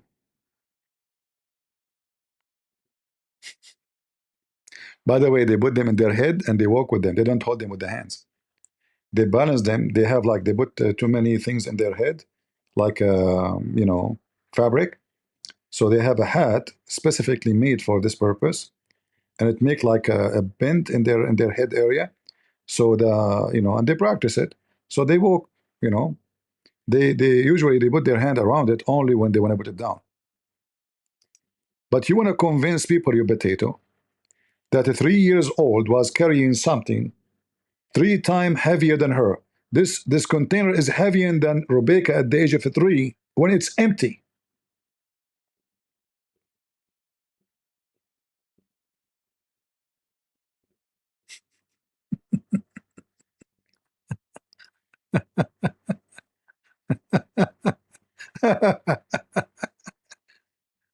Anyway, desperate measure when we have a desperate time, and we Muslims are desperate. Our prophet, our books proving that Islam is the religion of pervert. So how we can cover the pervert Muhammad? We have to make everybody a pervert like him. Yeah, actually, I think the movie of Superman taken from the story of Rebecca. And the funny is, the Muslim, they refuse anything the rabbi says, and if there's a rabbi, he says something agree with their agenda, right away, this rabbi, he said that. This rabbi, he said that. You stupid idiot. This rabbi followed the Talmud. The Talmud is full of sick stuff. In fact, your prophet, he followed the Talmud. And we can show you tons of, as an example, where we can find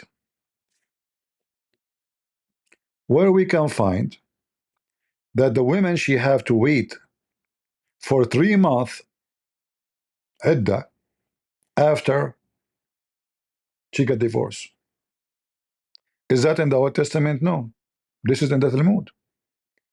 All your Islamic so-called practice, Muhammad lived with the Jews in the city of Yathrib, which now called the Medina, and he was copying the Jews. Everything you have.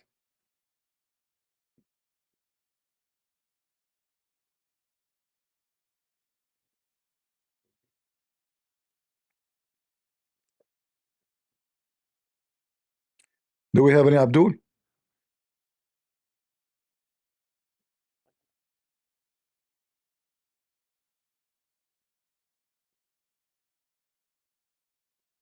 No, no, I'm not joking. You know, you can.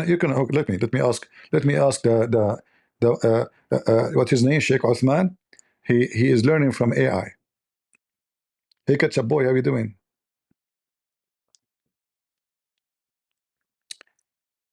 Is it in the Old Testament or in the Talmud? It mentioned that the women, when she got divorced, she have to wait for 90 days after she got divorced before she got married again.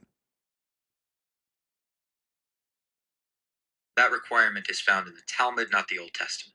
The Talmudic law states a woman must wait 90 days after a divorce before remarrying to ensure the paternity of any potential child. This waiting period is known as iddah in Islamic law, which is a similar concept but not the same. See? Talmud boy. Your Muhammad is a Talmud boy.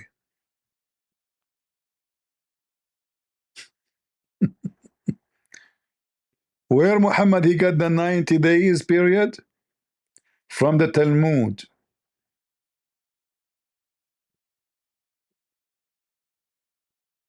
Did you hear it?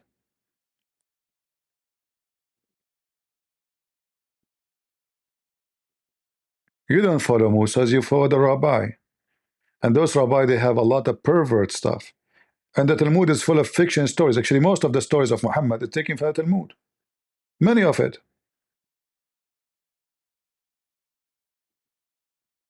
You are finished, boy. However, after all of this, I have to say, I am kind of jealous. I want to convert to Islam for some time, so I can take women, Muslim women, to the hotel, give them a hamburger, and then halal, halal burger, halal, halal. And then I F them for 3 years. And then the woman, she go in the street, she say, this guy, he F me for 3 years. I say, no, I never even know her. She's mentally ill. And then I will fabricate Photoshop what's up about her. And then I will gang the Da'wah boys to support me. Because we are Muslim gangs against even Muslim women. And then we claim that we have a scholar.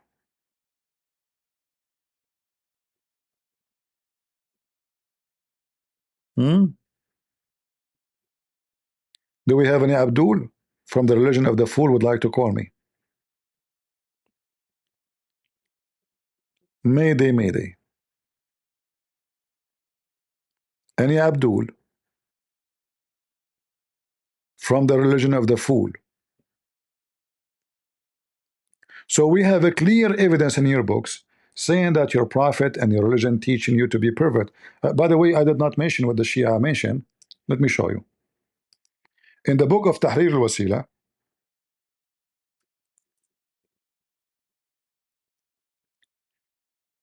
the Khomeini, the founder of the new Islamic State of Iran,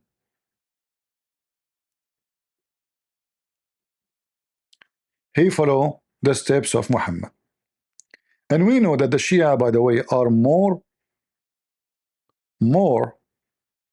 true practicing, like sect than Muslim Sunni. In fact, I challenge any Muslim to say it is not true.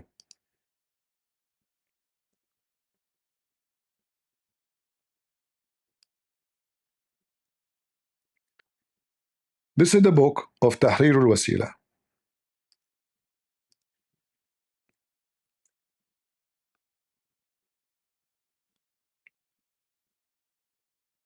This is not Tahrir al-Wasila. Hold on. We want Tahrir al-Wasila. Give me a second.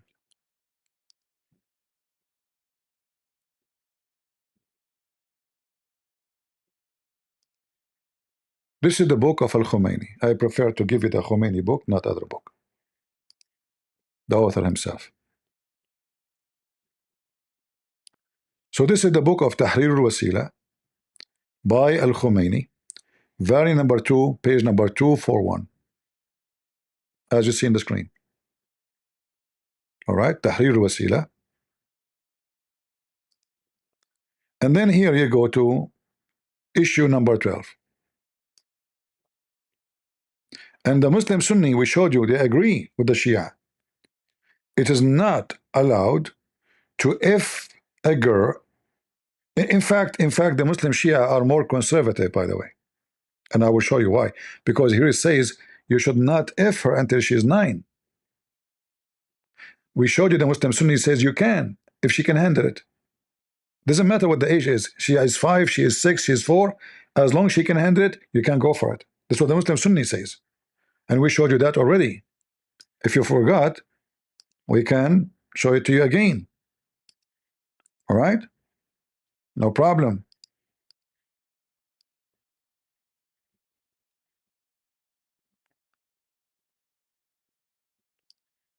Marriage.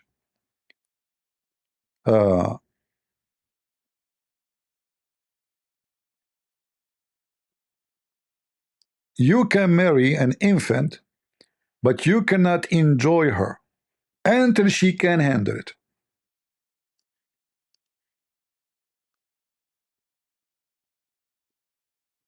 Translation here is very false. There's no minor girl. In Arabic it says radi'a, infant. In fact, the last translation is correct. So you can marry her, you cannot if her until she is able to handle it. So it's forbidden for you to enjoy her sexually, the one who is not able. Do you see it? So if she is able and she is 1 day old, you do it. If she is able and she is 2 years old, you can do it. If she is able and she is 5 years, 7 years, you can do it. So what is where it's forbidden for you to practice as a Sunni? Only if she is not able to do so.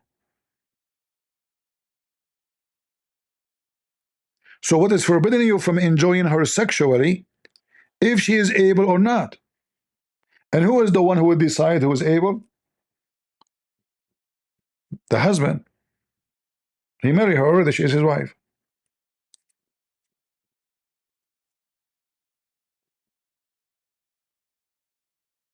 This is the Sunni.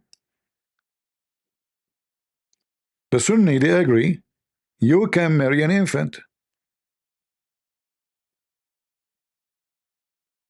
In fact, the Imam, the Hanbali, they say you have to if her if she is 9 already, and nobody can stop you, even if she cannot handle it.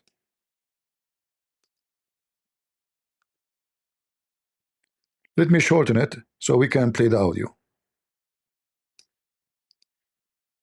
Here we go. Hanbalis.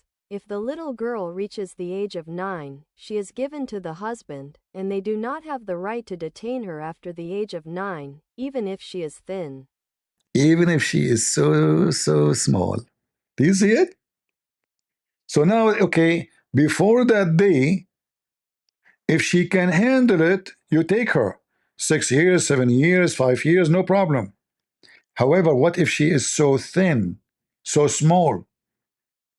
When she reach age of 9, you give her to him, even if she cannot handle it no more. It's in front of you. And this is the Sunni. This is the Sunni.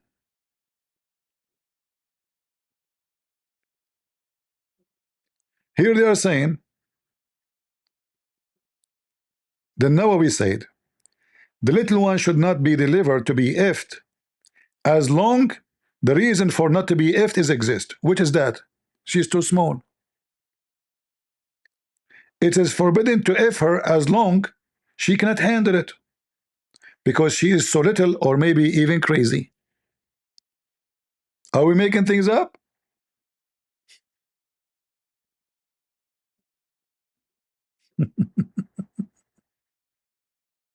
She cannot tolerate intercourse.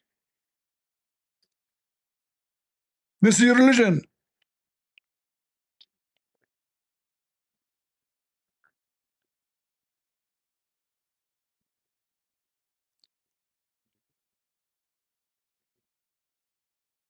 So when the Muslim they speak about someone she is fit to be in your bed, they are just talking about if she can be effed without dying.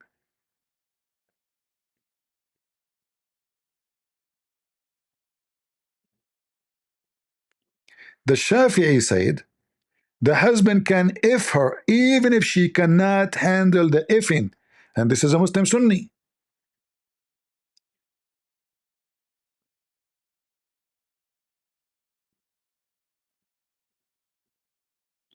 However, their family they can say no if they want, but if you wish, he can go for it.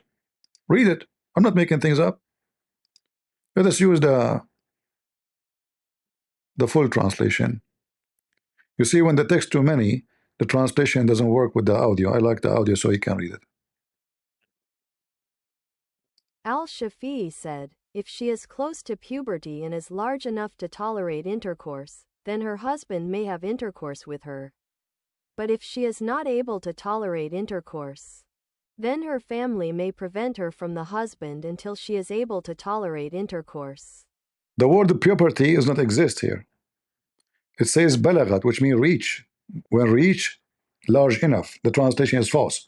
So when she reach, if she is close to be large enough to tolerate intercourse, then her husband may have intercourse with her. But if she is not able to tolerate intercourse, then her family may prevent her from the husband until she is able to. May. All right. In fact, it says it is permissible for her husband to do intercourse with her even if she don't fit. Read carefully.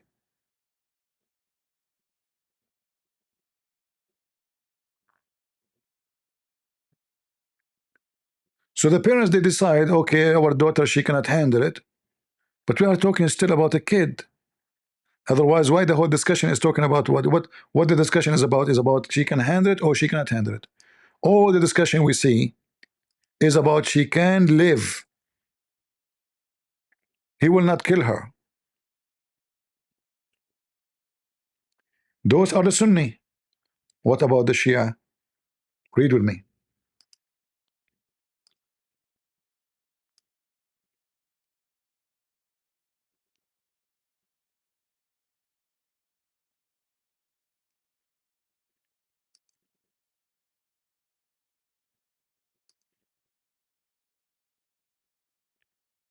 Question 12. It is not permissible to have intercourse with a wife before she completes 9 years of age, whether the marriage is permanent or temporary.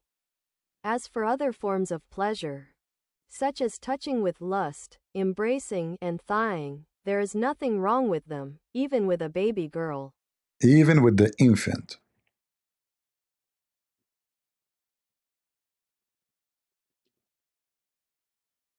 Even with the infant, not baby girl. The Arabic says رضيعة. رضيعة. رضيعة is not an infant. رضيعة is a suckling. This is Islam. Shia and Sunni both is the same shit. So when this potato he claimed that those people they have to apologize because Mimi Hijab says 5 years old, I prove to you that you marry an infant, Sunni or Shia, and the effing date of the Shia is when you are 9. However, the Shia agree that if you if her, there is no penalty, no problem, but it's better not. And if a Muslim man, he put his penis inside her vagina, but he don't insert it all the way, there's no sin on that. Read it. Even before the age of 9 for the Shia, there's no problem. And here, by the way, they are not talking only about like losing her virginity. No, they are talking about breaking through into her butt. Excuse my language. Read carefully. And if he insert his penis and he connect her vagina, connected to the urine tube, and the one which is later was going to be for the menstruation tube, still it's okay. No problem.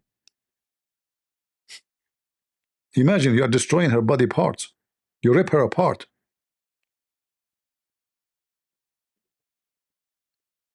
He's saying if you do that here in this case and you insert it and you break those, then she will be forbidden for you forever. In this case, this is Islam. And then you have to pay her money. So Shia, Sunni, it doesn't matter. In fact, the Shia is more better than you.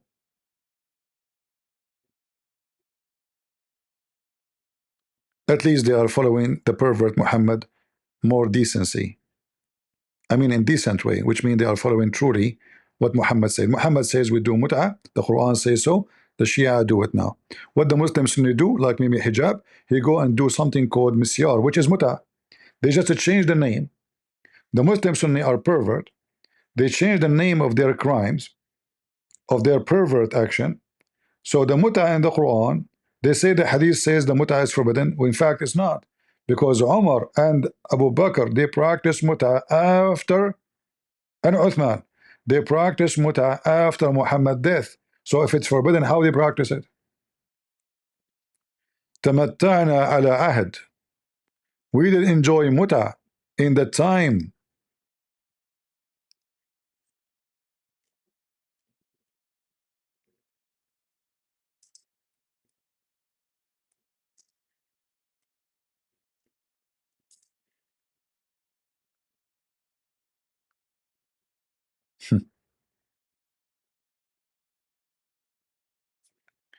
The Muslims, they wish as they wish. They make fabrication. The Quran came to do mut'ah.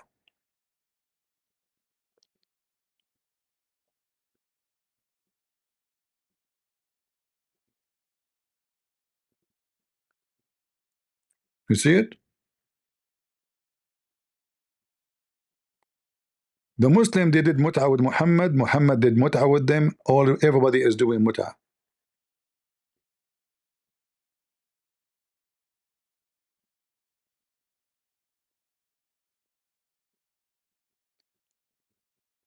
Let me show you how the caliphates, all of them, they do mut'ah after Muhammad's death, which is proving that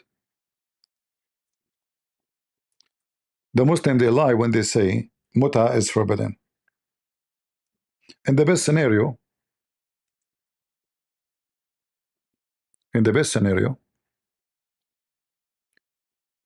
Muslim Sunni books is not reliable.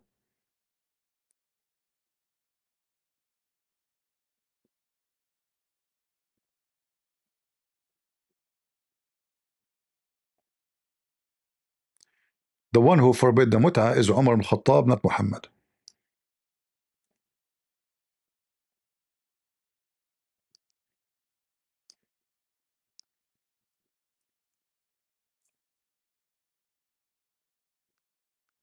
Let us see if we can find it here.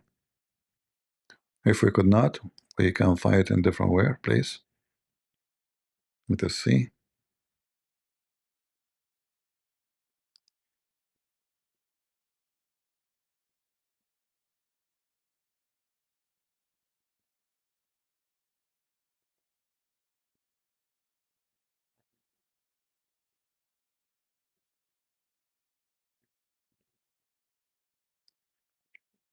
Look how dangerous this hadith is, proving Islamic Sunni to be a bunch of pervert liars. This is Sunni hadith. This is not Shia. And this is Sahih. Sahih. The same hadith can be found by Muslim. Sahih Muslim.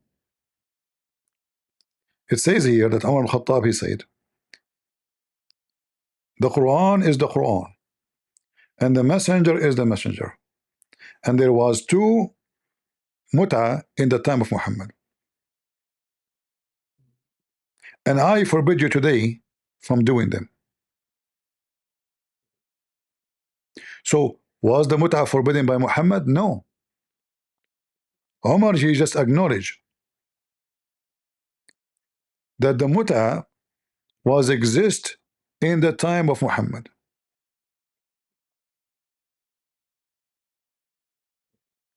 And I am Umar, the one who forbid it, not Muhammad.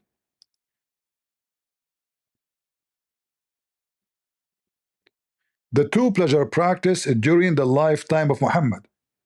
If the mut'a was forbidden during the Muhammad time before he died, this sentence here is wrong. It's obvious. And this is authentic.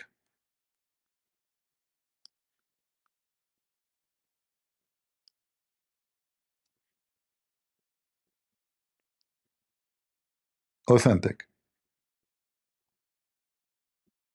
All right. Other hadith.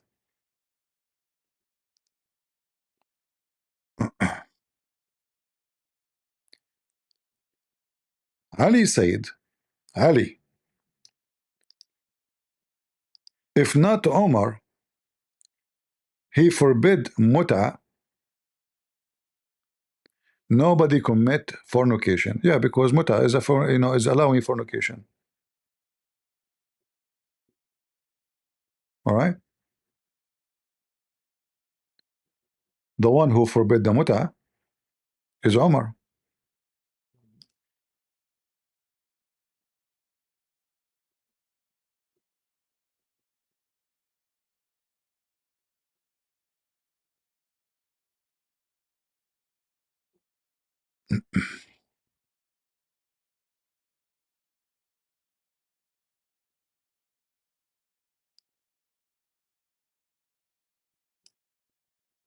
Let me show you some reference.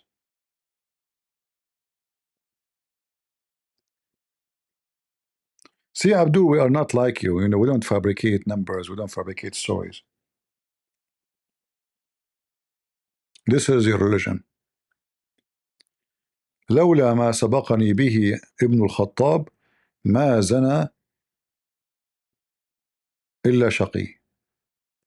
If not, Omar is the one who forbid it, and he command that before me. This is after Muhammad's death. Nobody became doing illegal fornication because mut'a is forbidden by Omar only, not by Muhammad. Not by Muhammad. And this is Omar.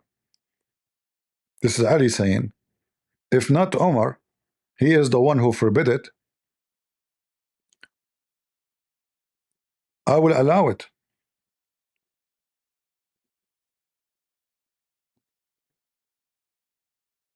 And then no Muslim will be accused of fornication ever again.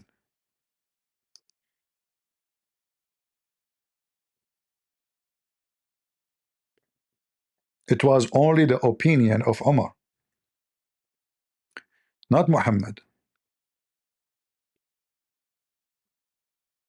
And now the Muslim, they will say to you, oh, this is a fabricated hadith.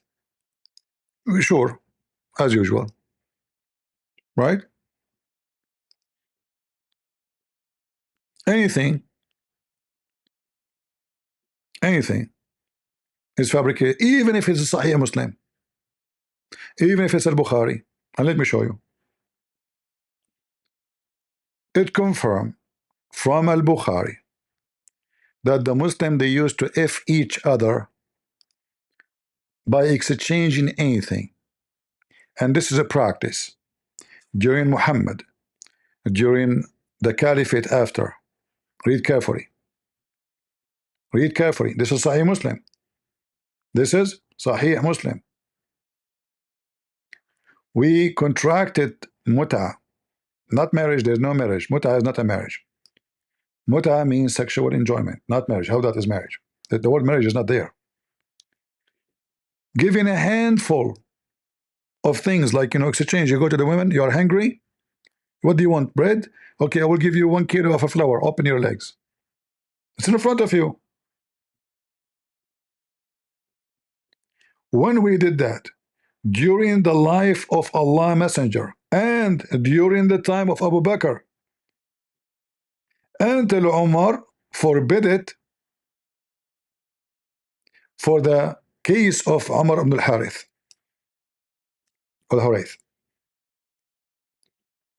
So they practiced the mut'ah during Muhammad, they practiced the mut'ah during Abu Bakr, which means after Muhammad's death, and they practiced the mut'ah and even with Umar. And then Umar encountered a case and then he forbid the mut'ah. It's not Muhammad who forbid the mut'ah. If this is da'if, this is Sahih Muslim.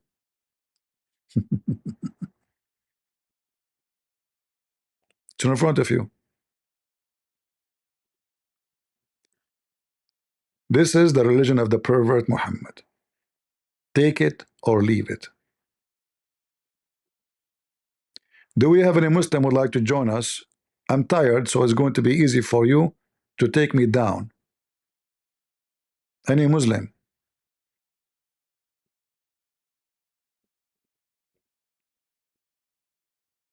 Are we lying, Muslims? You claim that the Shia, they practice what is not allowed. Well, the Quran allow it. One of you actually, he said to me that the Muslim, they say about the hadith we mentioned, that the hadith is invalid because it's against the Quran. Who said that to you? The Muslim Sunni. Forbidding the mut'ah is against the Quran. So do the Muslim take what is against the Quran or not? Yes, they take. In fact, all the religion is against the Quran. All of it.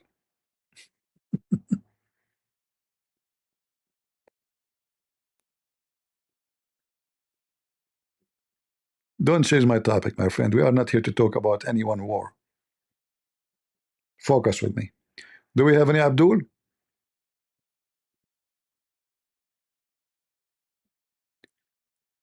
The Muslim, they don't have balls. They don't need balls. Aisha never had balls, but she was brave to tell us how the Prophet used to fondle her. The Prophet used to fondle me, she said. When I have my menstruation, she said.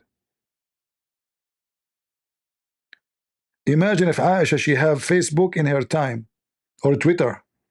Man, the laundry of Muhammad is all over the place. The Prophet now is putting his penis in my butt. Or the Prophet is taking it back.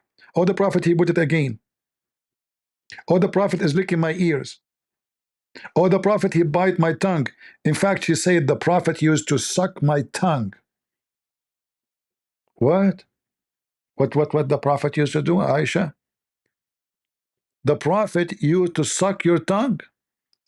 Really? Should we put that in the CNN?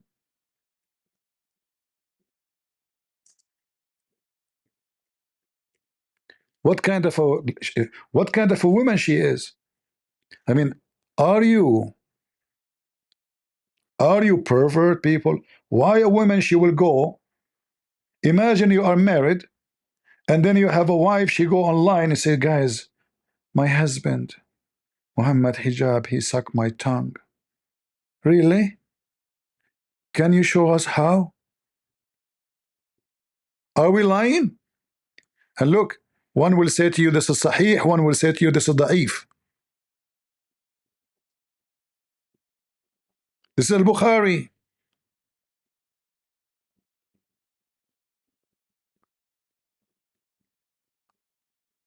Oh, this is about different hadith actually here.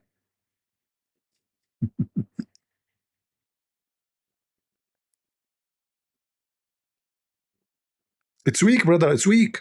This hadith is weak. It's weak.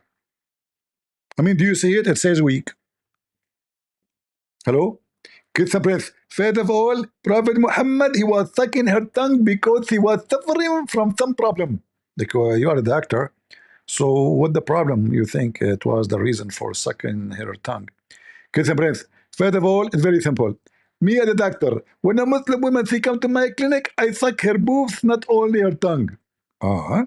By the way, your prophet, he says that Allah, he sent verses from the sky about suckling a dog. Is that what you are doing? Exactly. Exactly. So your wife, she suckle the neighbor. She gave her boobs to the neighbor. Get the breath.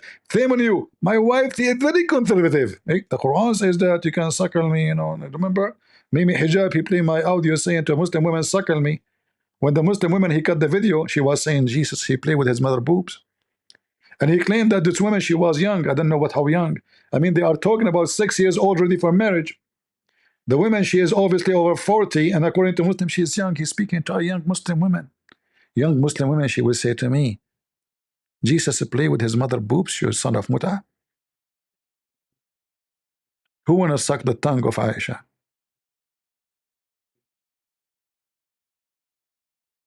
Hmm? Do we have any Muslim?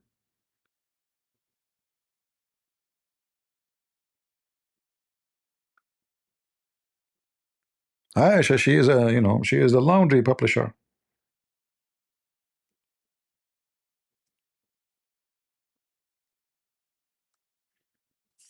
You wanna know every sex Muhammad he do? And look how Aisha. I mean, guys, if you read what Aisha is saying, you will see that Aisha is a whore. Literally. Look at this. This is Al-Bukhari. The Prophet used to embrace me during my menses, and also he used to put his head out of the mosque while he was in itikaf, and I would wash it during my menses. What else? This is not a big deal. Let's show you more. There's no issue here. It's okay. It's okay. Huh? Aisha, she said, the Prophet, he used to fondle me. What he do? Fondle me. What the word fondle mean? He put his penis between her organs while he is fasting. While what? The guy is fasting now, by the way. Just to let you know. It's haram, brother. Haram to have sex. So, wife, what about you open your legs and let me do some brush there? Hmm? And she said, and who of you can control his penis like the Prophet? She's expert. How Aisha, she say that she knew that Muhammad is the best to control his penis? She have expertise? How many men she used to be with them? How someone she is a virgin, she is comparing her husband effing to somebody else? Huh? Like imagine you marry a woman, she claimed that she is a virgin. She say, you are the best man ever I slept with. Man, you're so good. Oh, you are a virgin, how you know? Oh, in my dream. I used to dream about men in my dream. Sorry, I mean, like I dream all the time when I get married, you know? But yeah, you are the best in effing. MashaAllah. How she knew? How she knew that Muhammad is the best of effing, controlling? Muhammad, when Aisha she have menstruation, he command her to put a sheet between her legs, and possibly he put it in her butt. He fondle you where? Any Muslim can tell us. If she have a sheet,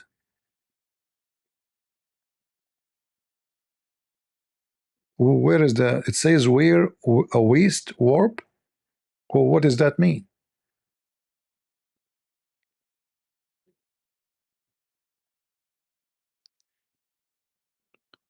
Your books.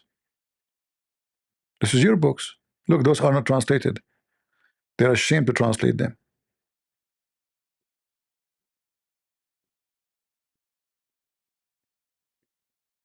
Mm.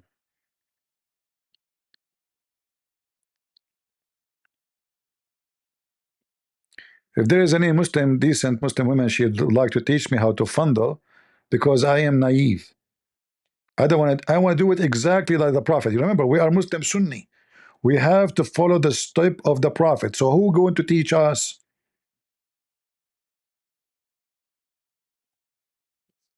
Hmm?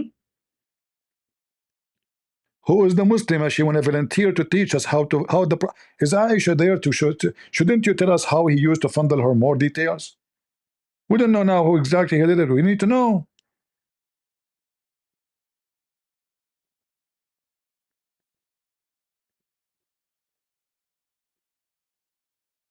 Anyone from the fondle me religion?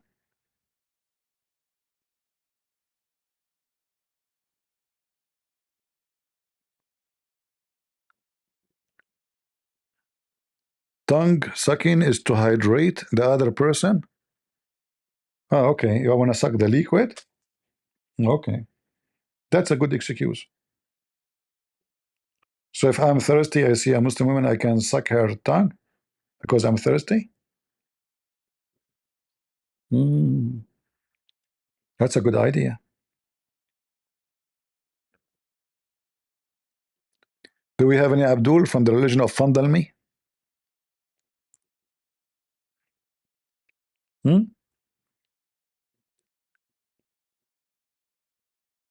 I will never take with me a bottle of water, no more. But I need to find Muslim women all the time. That will be difficult. They are a small, tiny minority in this country.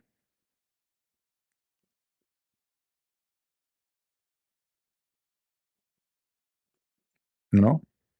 And she have to be very sexy, right?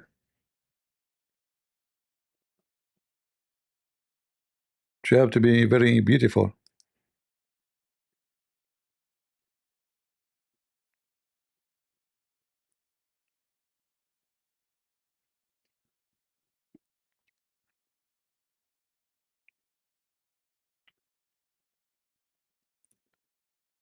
By the way, this is not Aisha, the wife of Muhammad Hijab. I think she is younger. His wife, the one hotel wife.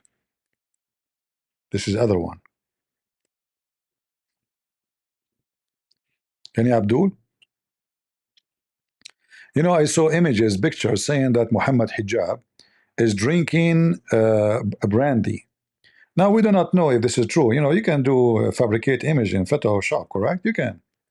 However, I don't agree with this image because there's no way Muhammad Hijab will go to the beach and drink brandy. We know that there's a better drink. It's a camel urine. So maybe it's the bottle, it says a brandy, you know, but inside it, I assure you, it is a camel urine. Hmm. Any Muhammadan?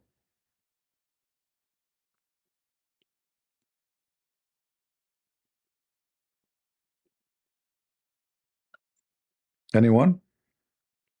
Actually, I don't know. I heard that even Muhammad Hijab, he went to get the camel urine from the camel. He was in Spain, supposedly.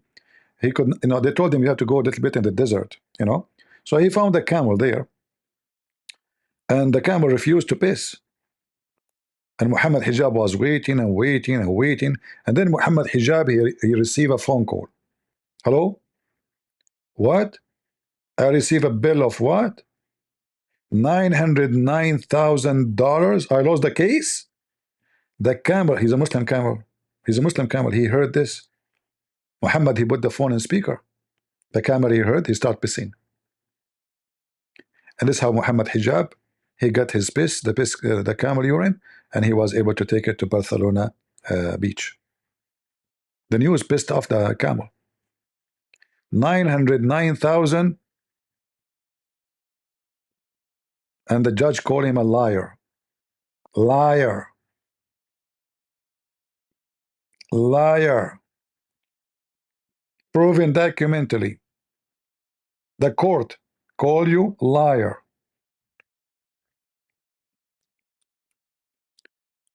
Do we have any Abdul?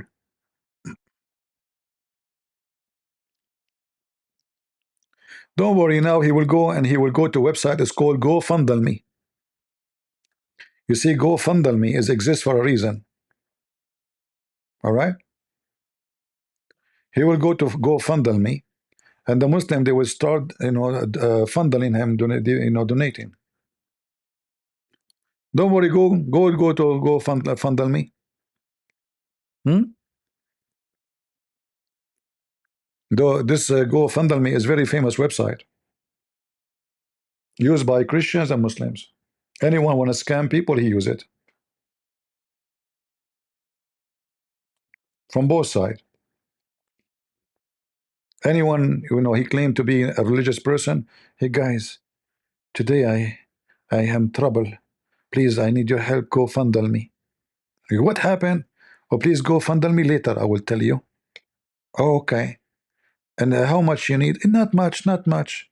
Not much. 200,000, 300,000. Not much. And then the insect, they are driven by emotion. They go fundle. Fundle. And then the guy, every few months, he will make a GoFundMe again. By the end of the year, he have more than $2 million in his pocket from the idiots. And this is done by the way by both, not only Muslims and so-called Christians. I understand that the Muhammadan, they are following the step of their prophet and they scam Muslims. But I understand why somebody claimed to be Christian, he do the same. If you remember, Muhammad in the Quran,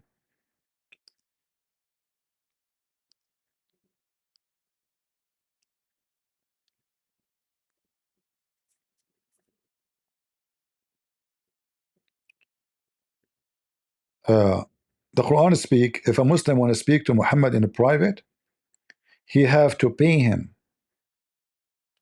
You remember this guy with his name Muslim Learn Turn? He charged the Muslim $6 a minute.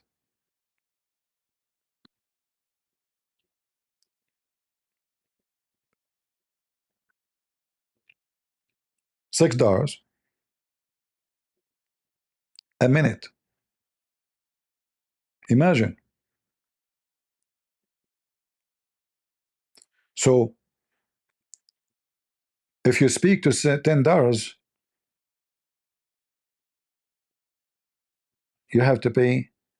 Sorry, I mean, if you speak for 10 minutes, you have to pay him $60. 10 minutes. Even lawyers don't charge that. This kid, Muslim lantern, a kid is a kid. He makes $6 a minute from the stupid Abdul.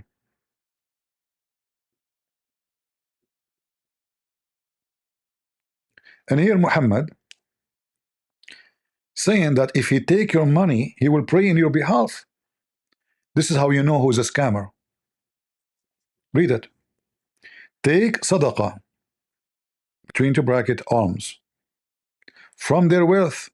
Okay, what to do with it? In order to purify them, sanctify them with it. Hey, people who want to give me sadaqah, I will pray in your behalf. Sorely, I will pray in your behalf. Brother, you don't need to pray. You are rich. You don't have time. You make money. Brother, you do not need to do it. Leave it for us. We will pray in your behalf. We will sanctify you. You will become out like a baby. Donate to Prophet Muhammad immediately. And when Muhammad he prays in your behalf, it's a source of security for you, brother. It's in front of you. Oh, the picture of Aisha there. Sorry, let me take it off. I cannot take it off, my friend. I'm obsessed with this picture. Sorry, guys. Let me see if I can make it small. I cannot take it off. Excuse me. I'm single. Okay, I have to keep it for now at least. And later, after we finish, I need to look at it more. Since I got this picture, I became like too much addicted. You know, I don't like to watch porn, but this is a pornograph, you know. I mean, it's too much, you know, and I'm single. Oh boy, man, it's hot here. Okay, so if you donate to Muhammad, he will pray in your behalf. Why rich people need to pray? This is not right. They are rich. You give the money to Prophet Muhammad, go fundle me. And then Prophet Muhammad, when he invoke Allah for you, that is a source of security, brother. I mean, it's Muhammad, come on. But isn't it Muhammad himself, he says that you don't trust Allah?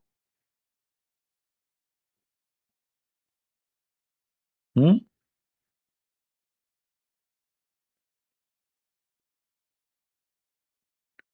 Who is the one who said, La aman makr Allah? I cannot trust the deception of Allah. Muslims, who said that?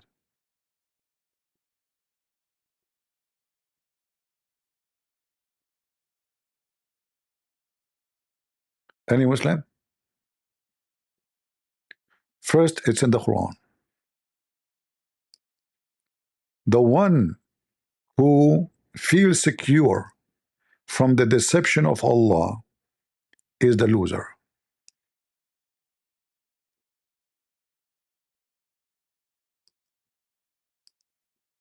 Is that correct? Oh, what happened here? My keyboard is not working. Give me a second.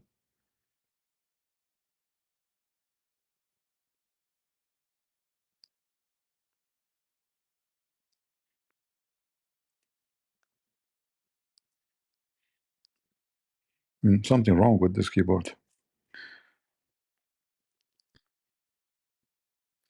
Do they feel secure against the deception of Allah, not the plan? You see how the line translation? The deceive of Allah. None feel secure from the deceive of Allah, not plan. Liars. Liars. The cunning. Cunning. The God of cunning.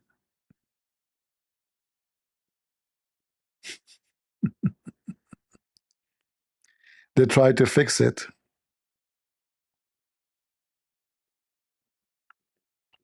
Do we have any Abdul who he think he can be secure from the cunning of Allah? Huh? Nobody can be secure.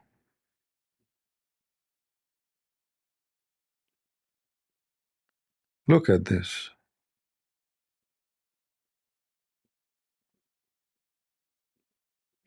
Muhammad actually he promised the rich ones of Quraysh to go to heaven just because they give him money, starting from Uthman.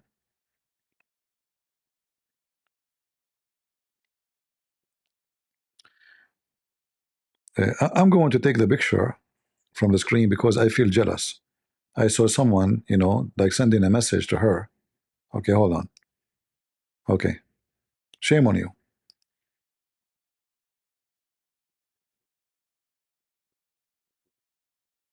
Hmm?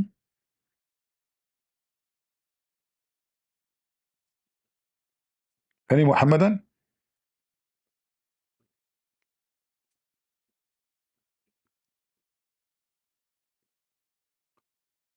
Who is a Muhammadan would like to join us? Mayday, mayday. Hmm?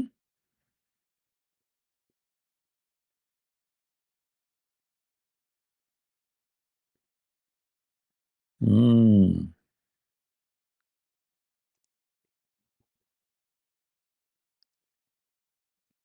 I don't see any Muslim in the chat saying I will.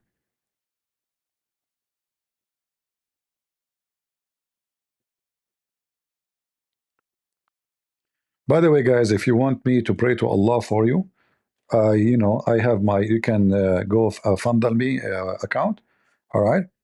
And the more you fundle Allah and His Messenger, and I will pray in your behalf. You don't pray ever again.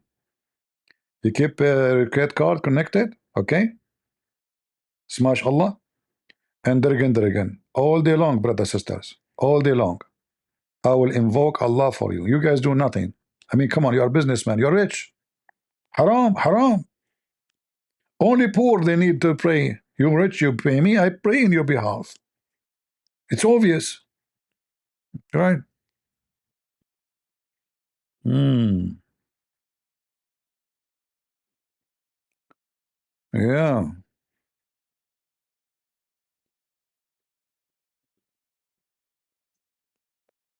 Don't take me wrong, I'm just trying to help here. See, people, because they have a bad mind, they start thinking, oh, maybe he will go and buy a new car, or no. What I will do with the money? This is all for the sake of Allah. I will give it to Allah. Crazy people. Call right now before it's too late. Soon I will lose my voice. I will not be able to be invoking for your sake. And you know, Allah is an Arab guy. He don't understand, you know, Pakistani boys. You know, if Zakir Naik he call Allah, Allah will not understand. Hello? Get a breath. First of all, you commit a big fat lie. Allah, he can understand any language. So why you pray to him in Arabic? Because simply this is the language Allah speak. Okay, that's what I'm saying. Allah, you know Arabic only. He's an Arab God. Get a breath. You are stupid. Allah, he sent the Torah to Moses in Hebrew. Okay. And he sent the Injil to Jesus in Greek. Like, hold on. I thought Jesus was sent to the Jews. Why Allah sent him the word, the gospel in Greek language? Get a breath. First of all, Jesus, he was sent to the Jews who live in Greece. Ah, the Jews who live in Greece. Aha, that is a greasy. Zakir Naik, are you sure? Hmm. Any Abdul? From the religion of the fool?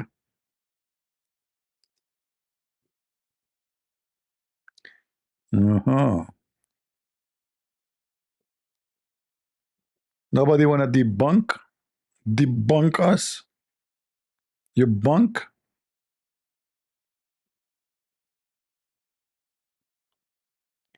I have 5 BMW. No, I did not get them. This Indonesian guy, he died now. Too bad. I did not get the keys. If you remember his video, Christian Prince, I have 5 questions for you, and I will give you 5 BMW if you can answer those questions. Like, what the heck? 5 BMW? Like 5? Not 1? What about 1? I can drink. I can drive 5 at the same time. Question number 1. Show me where Jesus said, I'm a Christian in the Bible. Like, what the heck? Show you where Jesus says, I'm a Christian? Mission impossible. I lost already. I mean, look how stupid they are. Those are the one they call them ustaz. He want me to show him where Jesus said, I am Christian, which means I follow Christ. I mean, can you believe how stupid they are? Hmm. And then the potato, he died.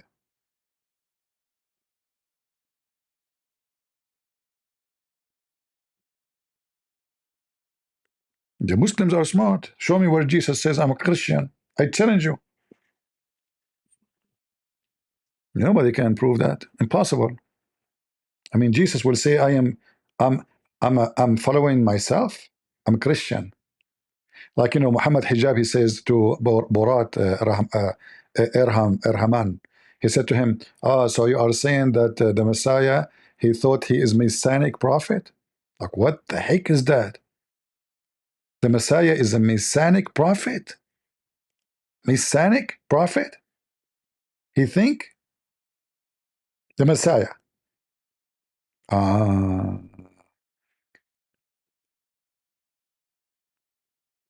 So Muhammad, he think he is a Muhammadan prophet?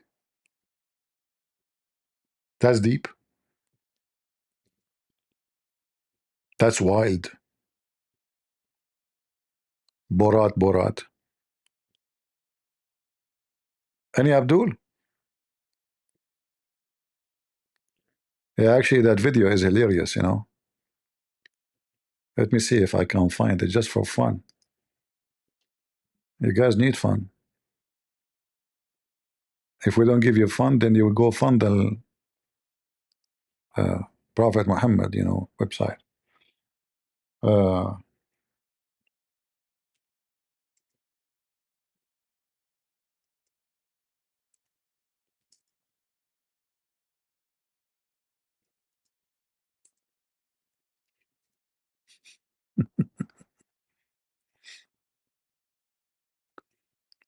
What does it mean?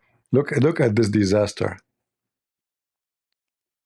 Look at the stupidity of those people. They are so desperate, they brought an atheist to fight Christianity. An atheist. What does it mean to be unreliable? Muslims believe in Jesus Christ. There's a lot of interest, I think, from the Muslim community, and many Muslims feel that your conclusions, your historical conclusions of who Jesus Christ is more commensurate with the Muslim idea than it is with More what? More what? More what? Are you sure? I mean, look how embarrassing. This guy was giving him a finger, and look how Muhammad Hijab is behaving. He did not even dare to insult the guy. Look what he will say to him. interest, I think, from the Muslim community, and many Muslims feel that your conclusions, your historical conclusions of who Jesus Christ is more commensurate with the Muslims, you're a stupid monkey. Mimi Hijab, he said that this guy, his opinion about Christ, more close to the Muslims, but this guy don't believe that he's a Christ. He don't believe he's a prophet. And he's more close. What the heck? So Muhammad Hijab here, he was trying to kiss ass, the ass lickers. Let me lick it. So I will lick your ass so you can say good things for us, You notice what he's doing?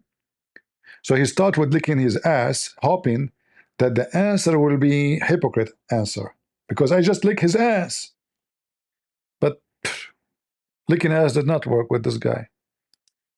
idea than it is with the Christian one. I wouldn't say that they line up well with the Muslim view. I really do think Jesus was crucified and that he really was dead and buried. I'm not. You cannot see the video. Hold on. I forgot to take the. Hold on. Give me a second. Yeah, let me play it from the beginning. Sorry. What does it mean to be unreliable? Muslims believe in Jesus Christ. There's a lot of interest, I think, from the Muslim community, and many Muslims feel that your conclusions, your historical conclusions of who Jesus Christ is more commensurate with the Muslim idea than it is with the Christian one. I wouldn't say that they line up well with the Muslim view.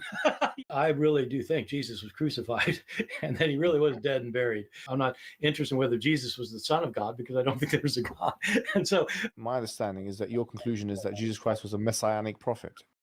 I think he thought that he was a son of God. He is a messianic prophet?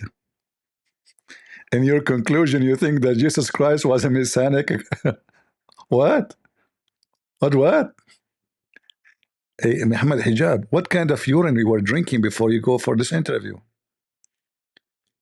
Christ, he thought that he was a messianic prophet. What the heck is that? Any Muslim can call Mimi Hijab and ask him what he meant by saying that. And you call him Jesus Christ. He just said, so you think your Jesus is that Jesus Christ was I mean, he didn't say like you think maybe he was. No, he named him Jesus Christ. He was a messianic prophet. That's deep. Ian, I need water. Hold on. I can't swallow this one.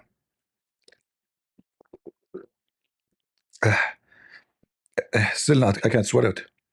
I need more. I think water will not work. The only thing can make it work is camel urine. Police be up on you. Go. You're a genius. I think he thought that he was a son of God in the sense that he was specially chosen by God. I think Jesus really did think he was going to be the Messiah, the future king of Israel. I mean, that is, after all.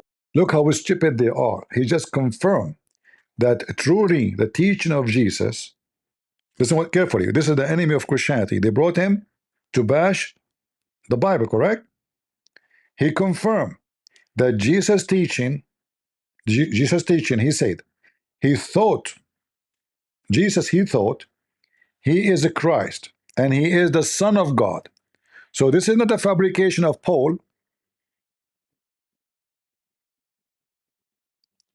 Do you see how stupid you Muslims are? I think he thought that he was the Son of God. So the enemy of Christianity, the atheist, your atheist friend, confirmed that the Quran is wrong, and this is truly what Jesus said about himself, that he is the Christ and he is the Son of God. Now, can you get away with it? This is why we are playing the video. So you brought the guy to bash Jesus, to bash the Bible, and then this guy, he gave you a finger, big one, smelly finger. He thought that he was a son of God in the sense that he was specially chosen by God. I think Jesus really did think he was going to be the Messiah, the future king of Israel. See, he think he is going to be the Messiah. So Muhammad is a liar, because Muhammad, he said that he is the Messiah. Allah said when he sent his angel to Mary, you will have a son, his name is the Messiah. Is not even will. So this is how stupid you are. You brought a guy to bash Christianity or to expose Muhammad lies, because if he is saying the truth, then the Quran is a book of lies. And if he is not saying the truth, why you brought him in the stage of Muslims? Especially you are not debating him. Listen, guys, do you see how submissive he is? Do you see how Mimi Hijab is so submissive? Did he say to him, no, you are wrong, he is the man? No. He take what he say without question. And he bite his lips like a little girl. So in this video, Borat, he was fondling Mimi Hijab. And Mimi Hijab, she was licking her lips. As you see. He did not dare to say to him one word that you are wrong. He thought that he was a son of God in the sense that he was. You see, guys, I'm lying. Is he biting his lips? I mean, she. Let me zoom in. I don't know if I can zoom more. Hold on, we can fix this thing issue.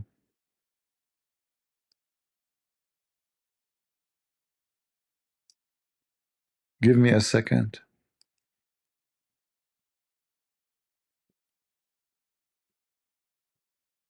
We will use the fundering technology. But not you now. Hold on. My hand go over to that picture like automatically without even thinking. I make it appear. I can't resist sometime. I need to do something. I need to see some doctors or something. This is not right, my friend. Addiction, not right. He was biting, I mean she was biting her lips. Oh boy. That is Very. Where is? The picture becomes so small. Let's make it big. Hold on, hold on.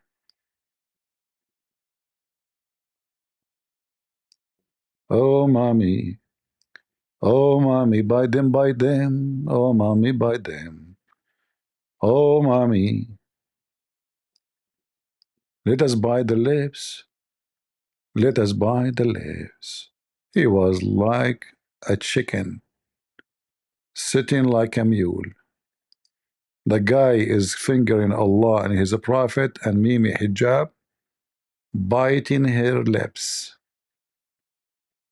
Now I know why they are not looking good at all. I wonder how many times you bite them a day. Continue, continue. Watch the video. Especially chosen by God. I think Jesus really did think he was going to be the Messiah, the future king of Israel. I mean, that is, after all, why they crucified him. I think that that's historically right. You know, I think that that is historically right. So your Quran is a lie. Jesus was crucified. You brought a witness. Look how stupid they are. Like this guy, imagine, he go to court, he bring a witness to witness for him. And then the witness, everything he say is against him. This is how stupid they are.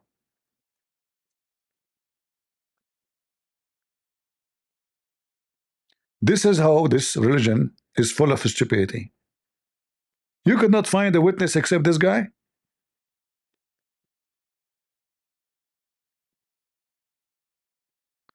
In Rumble, no, guys, don't use a bad language. If you use the F word, you'll force me to block you.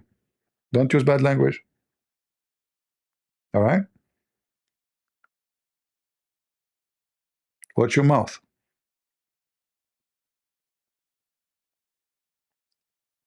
all of these gospel authors, I think all of them think that in some sense Jesus is God. If you He think that all the gospel author, all of them, agree in some sense that Jesus is God. think that the Bible cannot have any mistakes in it, if you're shown a mistake, then you just refuse to admit it's a mistake. You think either it can be reconciled in some way, or that there's something we just don't understand about it, or we have and You can tell this guy is mentally ill, by the way.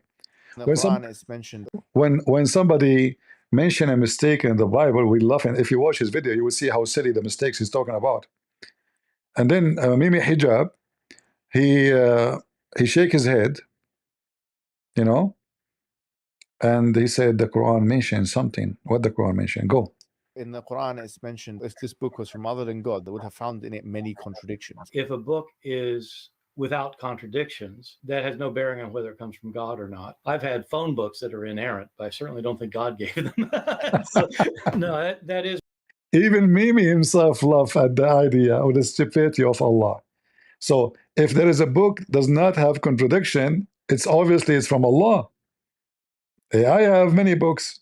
There's no contradiction in them. I am Allah then. Worship me. Can you believe it how stupid this garbage Muhammad is? I'm not talking about this guy. This guy is garbage anyway. I'm talking about his prophet. So his logic is, he said, if this is a book made by other than Allah, you will find in it a contradiction. However, I can get you in less than 30 minutes at least 100 contradiction. Who is willing to call me and ask me for one after one? Any Muslim? Any Abdul? We just heard Mimi Hijab saying, the Quran saying, if this book is made by other than Allah, you will find a net contradiction. So if we can't find one contradiction, this is not made from God. Very simple. End of the story. Any Abdul?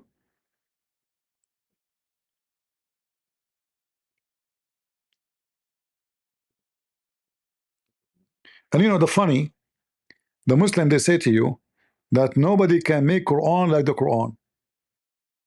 What? Brother, no one can make the Quran like the Quran.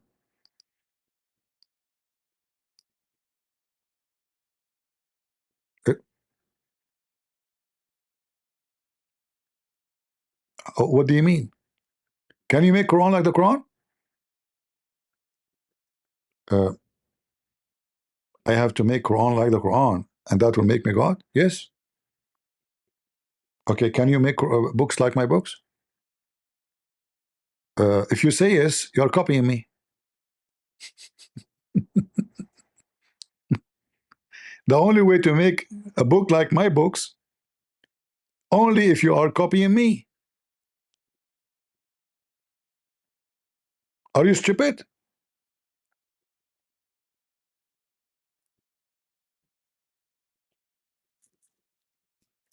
Mm.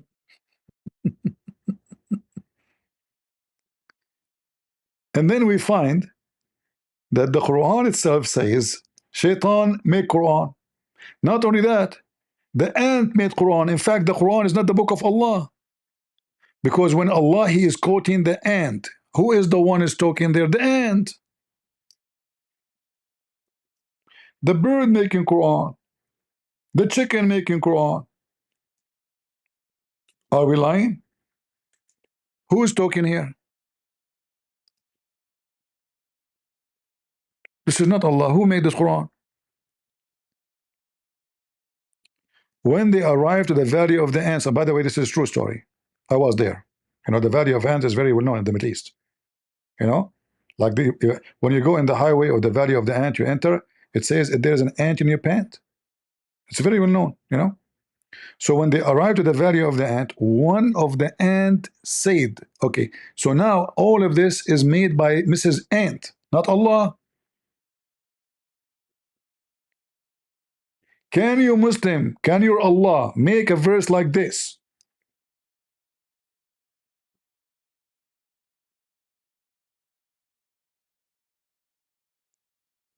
Your God Allah, is He quoting the ant word by word? Or fabricating a story? You will say no to me, word by word. That means the one who made the Quran is the ant. Who's talking there? The ant. She said. It says she said. And ants are deaf and mute. They don't talk, you idiot. And then Sulaiman, he heard her, but you cannot hear a deaf. Ants don't talk. We can call their communication as a talking, no problem. But here the story is so clear that he heard her. She said. And then Sulaiman, he was amused. And then he said the following. So who is the one making Quran? Allah? No. He said, when Sulaiman, he say this, and the ant say that, and then the chicken say this, is the one making the Quran, is the chicken, the ant, Sulaiman. Even Shaitan make Quran in the Quran.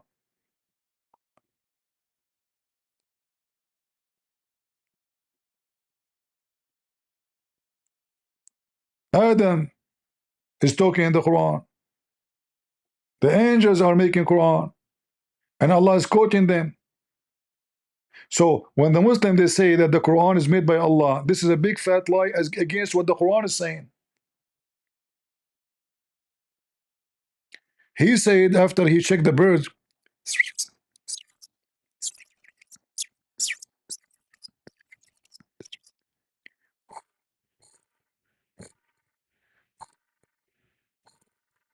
hey birds, where are you? What is this bird is missing? Sulaiman. So Sulaiman, he have like 10 billion bird, and there's one of them is missing. How he can count them so fast? It was AI. He said to himself, after he inspected the birds,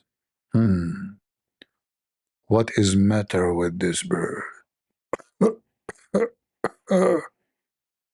Why his absence? Yeah, because Sulaiman, he used to take weeds. I will surely punish him with severe torment, or even slaughter him and make him barbecue. Who's talking here? Sulaiman. Sulaiman, the bird, the chicken, the bird, the ant. And then you say to me, can you make Quran like the Quran of this? This is Sulaiman making Quran, the ant making Quran, the bird making Quran. I will torture him for sure. Okay, I will take his feather one by one. from his butt. Where is your butt? Where is your butt? Turn your butt for me. Oh, bird. Okay, when the bird come, call me, okay? Hello? Hello? Get some breath. First of all, I underline. The bird doesn't say he will take the feather from his butt. He will take, he will torture him. I mean, so he will take feather from everywhere. Get the breath. You are a big fat liar. First of all, this bird doesn't have any feather in its butt. You? What do you mean? The bird, they have feather coming from their butt. Get the breath. The butt is the anus. And if you are stupid to say that the anus have feather, okay, I mean that area. Exactly. I get you busted. It's recorded. This is God book. The ant said, the chicken said, the rooster said. Bok, bok, bok, bok, bok, bok. And then we go deeper. We found that Muhammad claimed that Allah, he sit in a rooster. Where? On a rooster.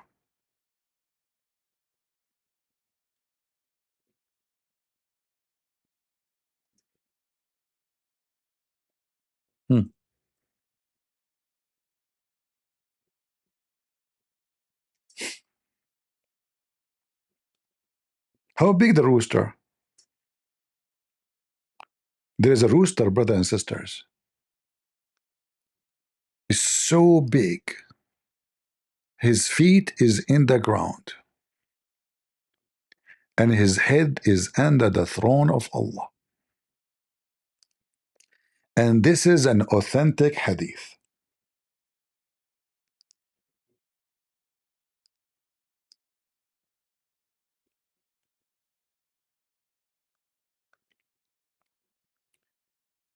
Prophet of Allah said, Allah allow me to tell you about a rooster.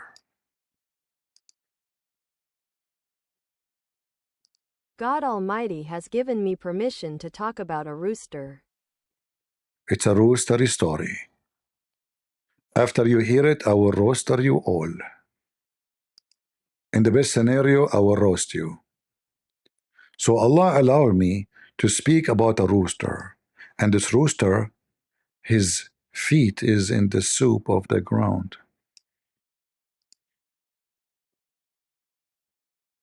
I tell of a rooster whose feet have torn the ground. And his head and his peak is in the top of his head. I don't know what they call it in English. Is under Allah's throne. And he is saying to Allah, praise be to you, Allah. You are a great. Who's talking? The rooster. And his scent is folded under the throne, and he says, glory be to you, how great you are, our Lord. And it responds to him, what? Allah will say to him in response, oh, I wish those who lie knew. I wish, Allah he says, I wish those who lie, using my name in you, how great I am. His scent is folded under the throne, and he says, glory be to you, how great you are, our Lord. And he responds to him, he who swore falsely by me would not know that. And this is a conversation between Prophet Rooster and the Almighty Allah. And this is authentic.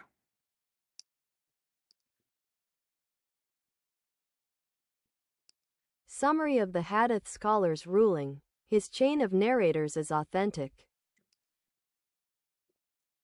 I like roosters, by the way. I have nothing against roosters.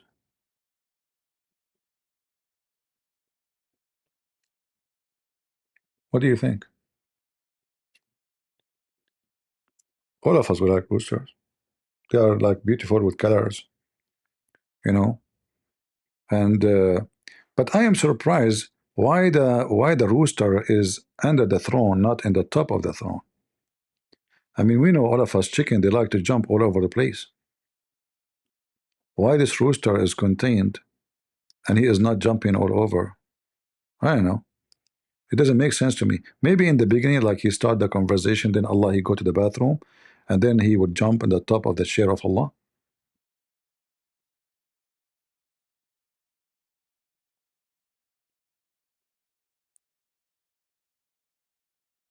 Actually, once I have a problem, I ask Allah for an answer, and He gave me the answer. I ask Allah, we have a rooster, and this rooster, he lay an egg on the wall between me and my neighbor. This egg belonged to who? Allah took him like 2 months, as usual, to answer me. He said, split the egg between you and your neighbor. I'm the God of justice. I told him, but Allah, He's a rooster. He said, so? So guys, do you think the judgment of Allah is correct? The rooster, he lay eggs on the wall between my neighbor and me. Who owned the egg?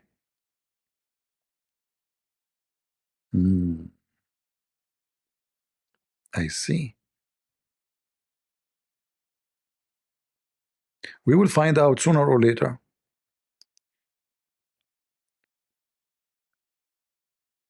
Why you are laughing? According to Muslim, Shaitan, he lay eggs. Shaitan is a chicken. Hey Muslims, am I lying? Get them busted, get them busted.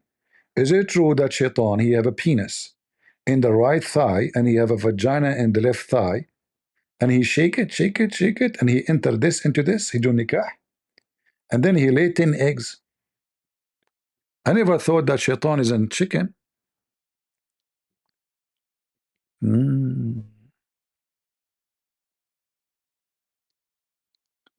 See, the AI made a nice picture, by the way, you know.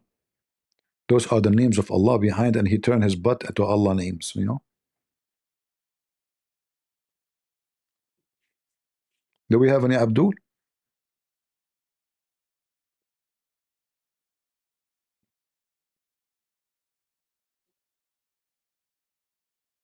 Anyone?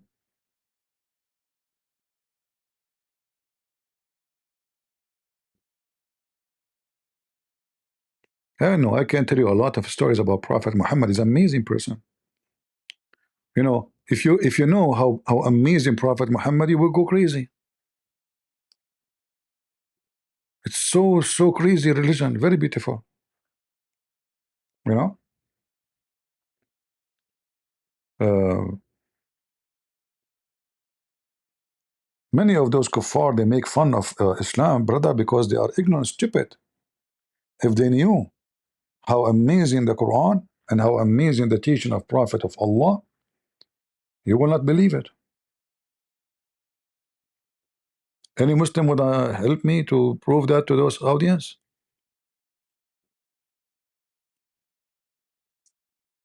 They line up in different channel. Here we cannot find them.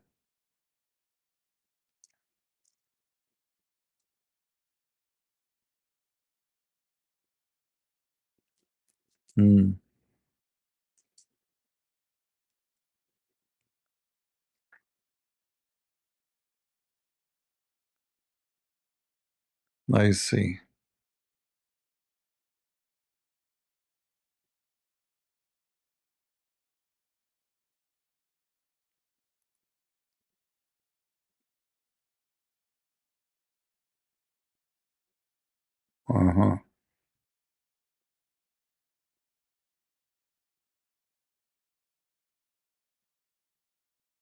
Let me find you something will make you convert to Islam right away.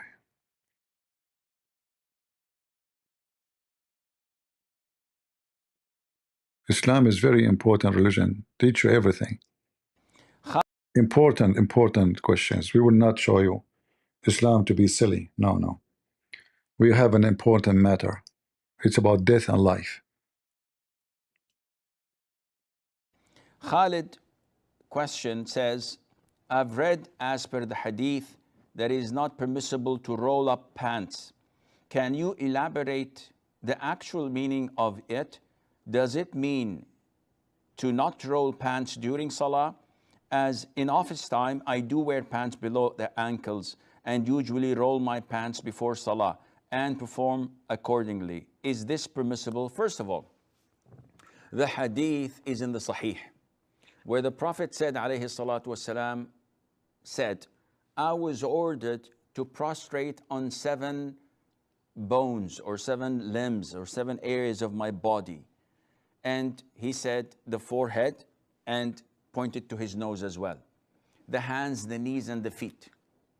And I was prohibited, I was prevented, I was denied from rolling any form of dress or tucking it in, and from doing the same to my hair. The hadith is regarding salat, and we understand this because of the first part. Hey Muslims, where we can find Muhammad receiving the teaching of Allah about how to pray as the guy he said? Where we can find those stories? Any Muslim can tell us? He said, Allah forbid me. That means he received a command from Allah. Where we can find that in the Quran? Where we can find that even in the hadith where Allah spoke to him? Where is the conversation between him and Allah? And what kind of God? What the problem if you are wearing a pant and your pant is going down to your you know, like what is exactly the issue with Allah? Is that important that he's praying to you, or the pant he's wearing? I mean, do you see how silly, stupid this cult is? So the guy calling from overseas, brother, sister, alhamdulillah, assalamu alaikum. I want to know, like, I fold my pant, brother. So is it okay, or my prayer, brother, is not accepted because I'm folding my pant? Is it okay? And look at the title, folding or rolling up the pant for salah. Shouldn't you ask him, like, when I'm wearing my pant, sometimes my penis go to the left side, sometimes my penis go to the right side? Which side? We should know. What if one ball is higher than the other ball when you are wearing the pant? Should we level? Do Allah accept our prayer if our balls, one is going up and one is going down? Or we should balance it, brother?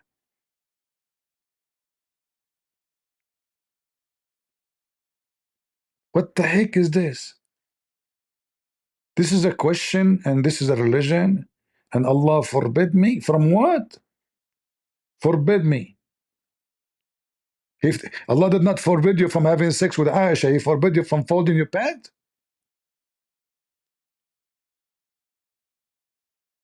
That's deep. Knowledge. This religion is all about knowledge. You know, people, they say those kuffar, they speak against the Quran, brother. You know, don't listen to them. And you know, all Muslims are talking about the same topic. Like, you can see how much popular this question is. If you go and search for the same question, you will find 1 billion times this question is asked. Says, what is the ruling on folding the jeans above ankles? Only jeans, so it won't fit if it is any other fabric. Guys, the jeans and other fabric, brother. This is serious. Hello, Trump. Trump, I have a question for you because this is about national security. When your security, they guard you, are they folding their jeans? Yes. Oh, don't tell them. Don't do that. It's haram. No. You will be. You are in danger. You are in danger. Please don't do that. You cannot receive security from them from now on. They are folding their jeans. Forbidden. Folding the jeans above ankles. Only jeans, so it won't fit if it is any other fabric. So what is the ruling of folding jeans above the ankles during the prayers? Can we fold it, as it is mandatory that the ankles must be visible during the prayer without the prayers for males? Okay, first of all, when you say that it is mandatory that the ankles should be showing and visible, that is not right. You can wear socks, no problem. You can pray with your boots on, What? You can wear leather socks, fabric socks, and that covers the ankles, no problem. The problem with the ankles is in a few. Guys, every one of them, he give you different answer. Every one of them, he gave different answer. This guy, he said you can pray and your boot on. Your boot on. Hold on. The first question that we have, that's come on the WhatsApp as a message, is by Abdul Malik from Nigeria. Abdul. Is wearing trouser above the ankle compulsory or a sunnah? A similar question is asked by Abdul Rahman, Kabul, Afghanistan. Is it allowed to wear clothes lower than one's ankle? No, no. As far as the question is concerned, that is wearing your trouser above the ankle, is it a sunnah or is it compulsory? Or is wearing the trouser below the ankle, is it haram or is it makruh? Deep. As far as whether wearing the trouser below the ankle is haram or whether it is makruh, the scholars are divided. There are some scholars who say, shut up, no way. The Muslim scholars are divided. This is the first time ever. I mean, you see, they try to escape the embarrassment. So, as usual, the Muslim scholars, brothers and sisters, they agree about not to agree about this topic. Okay, what about the second topic? Okay, the Muslim scholars agree about not to agree about this topic too. What about the third topic? The Muslim scholars agree about not to agree about this topic. So the Muslim scholars agree about what? I told you, they agree about not to agree. The Muslim scholars agree not to agree. Islam is so clear. It's so clear. So how which one is right? How we know? We might follow the wrong one and go to hell now. Agree not to agree? Okay, okay. Very important question. I look at you, you know. By the way, Zakir Naik, when he wear a pant, I don't know if you saw his picture, his pant always short like Charlie Chaplin. Why? Because Muhammad, he said that if the pant he touch your, you know, your foot, you go to hell. You go to hell, they're guarantee, brother. compulsory.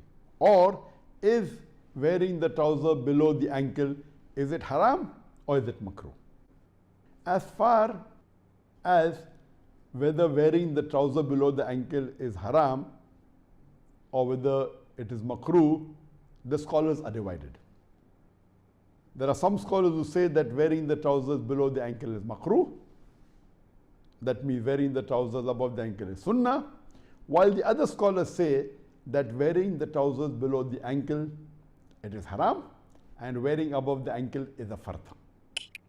In all the four schools of thought, in the Hanafi school of thought, in the Maliki school of thought, in the Shafi school of thought, in the Hanbali school of thought, there are scholars, many of them, who have said that wearing trousers below the ankle is makruh, or wearing above the ankle is sunnah, as well as there are scholars who say that wearing below the ankle is haram and wearing above the ankle is a fard.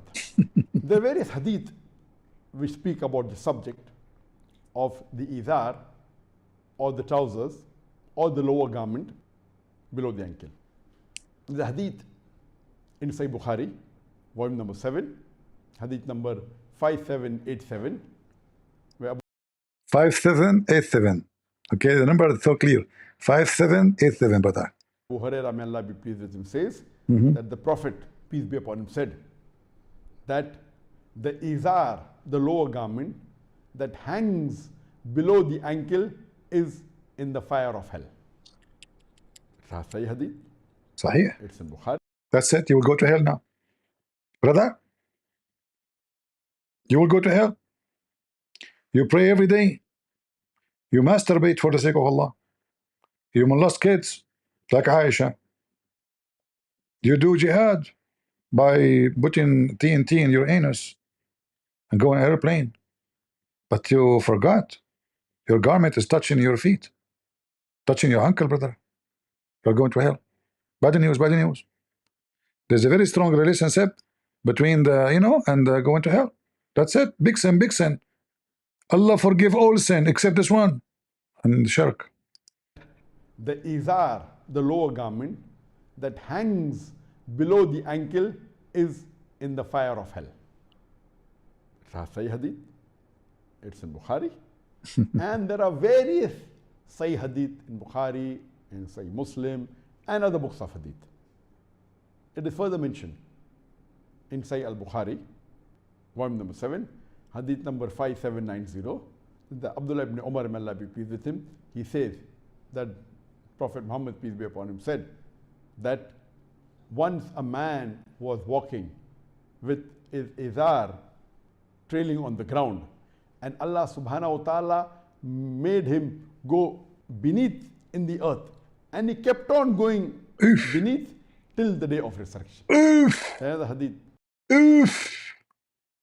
Guys, Allah right away, He command him to go beneath the earth, and he keep going. Hey Abdul, where are you going? Walking down the earth, la la la la la la, la la la la la la la la la la la. Abdul, stop! No, I cannot. Allah command me to go down the earth, and he kept going until the day of death, my brother. Where are you going? Walking down the earth, la la la la la la, la la la la la la la la la la. Brother, no way! How you can walk down the earth? Mystery. Amazing.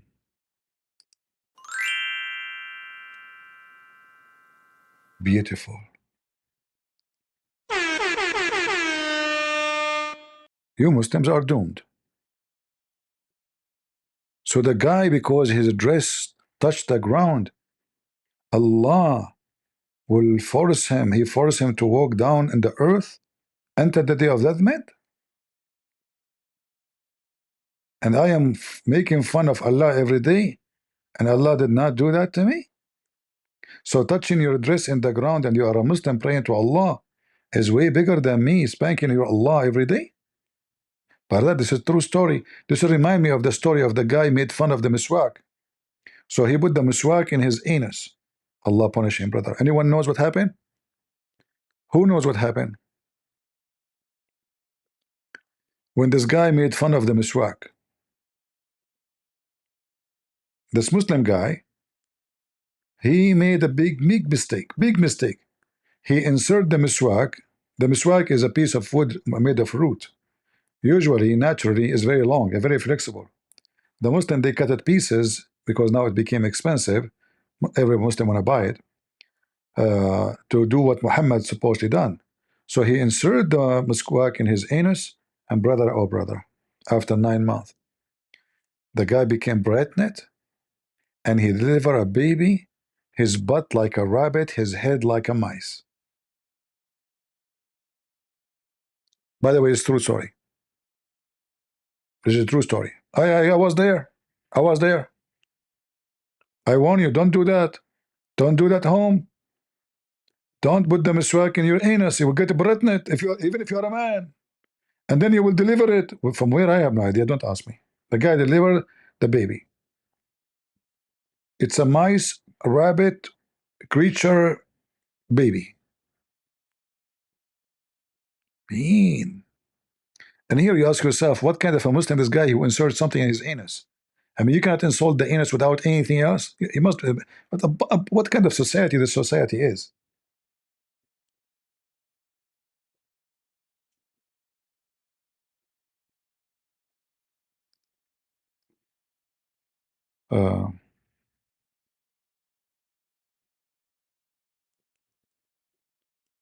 Let me see if I can find you the reference.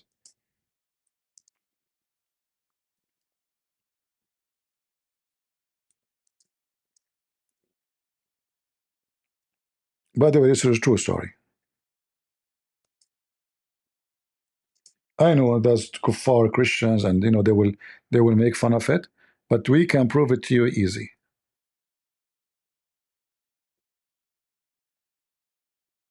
And there's many stories, you know, not only this one. I mean, the Muslim, they have tons of stories.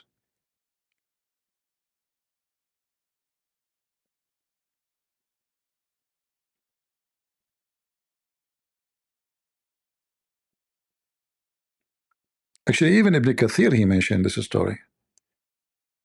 Let me see if I can find you the story.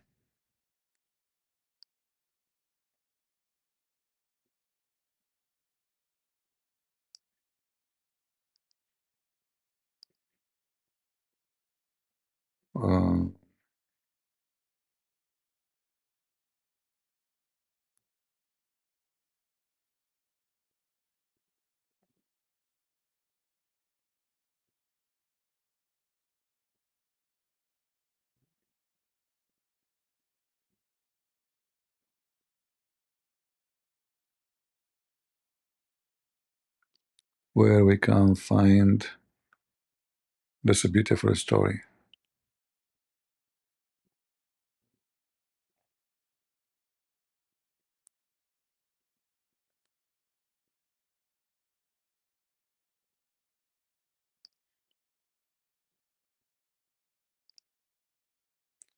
I hope you guys you will learn, so you will not face and end the same, unhappy ending.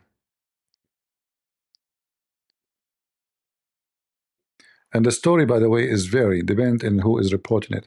So some story they say he gave birth to a baby. His head is a head of a fish. His anus is the anus of a rabbit. Yeah, Muslims, what you can say. Yeah. So this is the book of Al-Bidayah and Al-Nihaya, Ibn Kathir.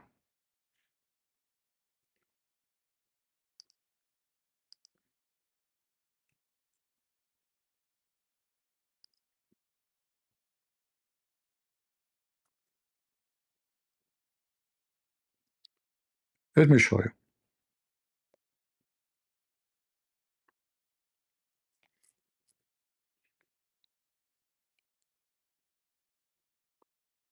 Let me translate the whole thing.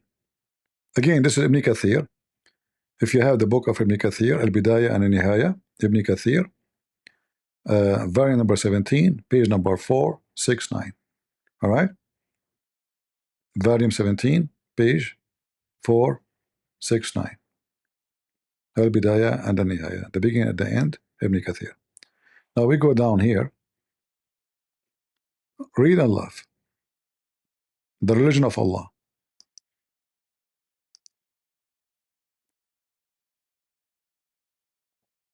Ibn Khaldun narrated, as quoted from the handwriting of Sheikh Qutb al-Din al-Unini, that he said, "We have been informed that a man in the monastery of Abu Salama in the region of Bushra was indulging in debauchery and recklessness.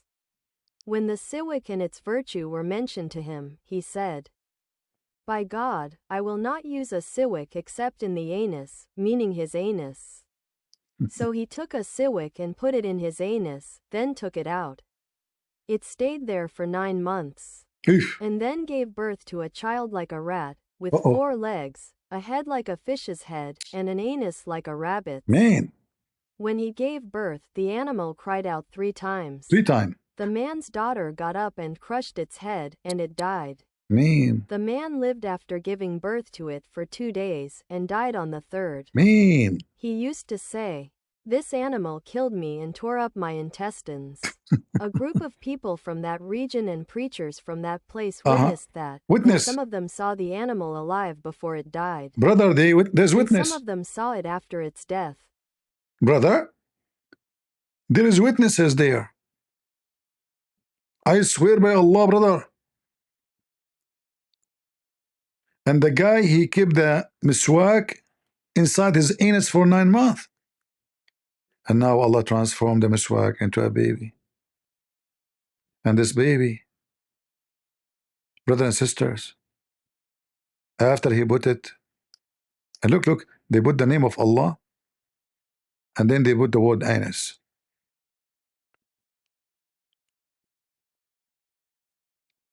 So he inserted the miswak or siwak inside his anus, and he kept it there for 9 months. 9 months it's inside his butt. He never get do shit. Like he put it there, that's it. Do you Muslims even use your brain?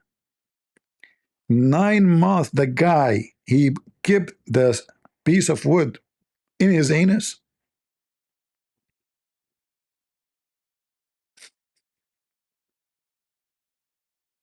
He took it and he inserted in his anus for to stay there for 9 months. So in the 9 months, this guy did not go to the bathroom.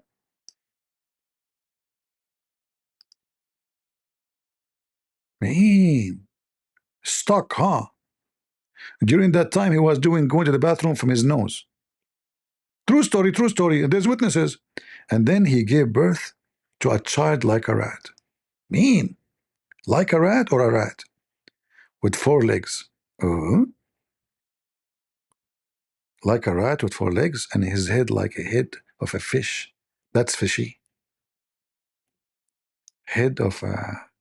Maybe I should ask AI to make. Hold on.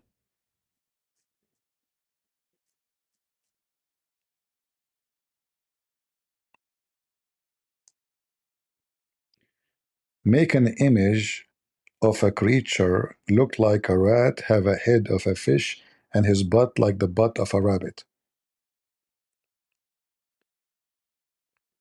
Let us see what AI will do.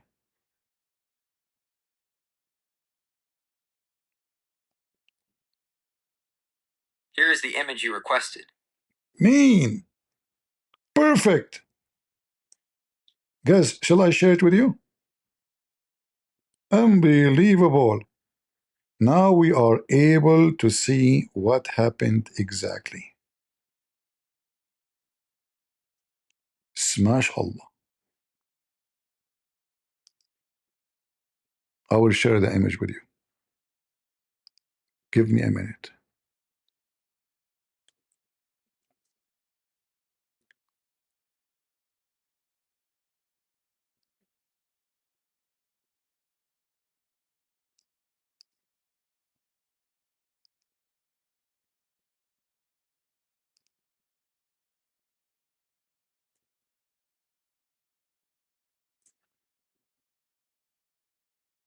Because you might be wondering how he looked like this baby, and you will be confused maybe.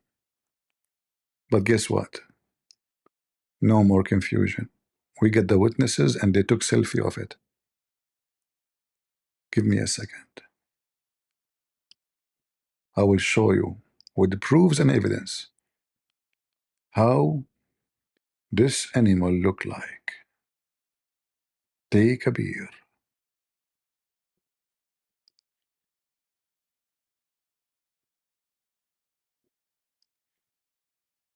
Are you ready to see it? Wow. Look how Allah punished this guy. He gave birth to a rat have 4 legs. His head is the head of a fish. His body is a body of a rat.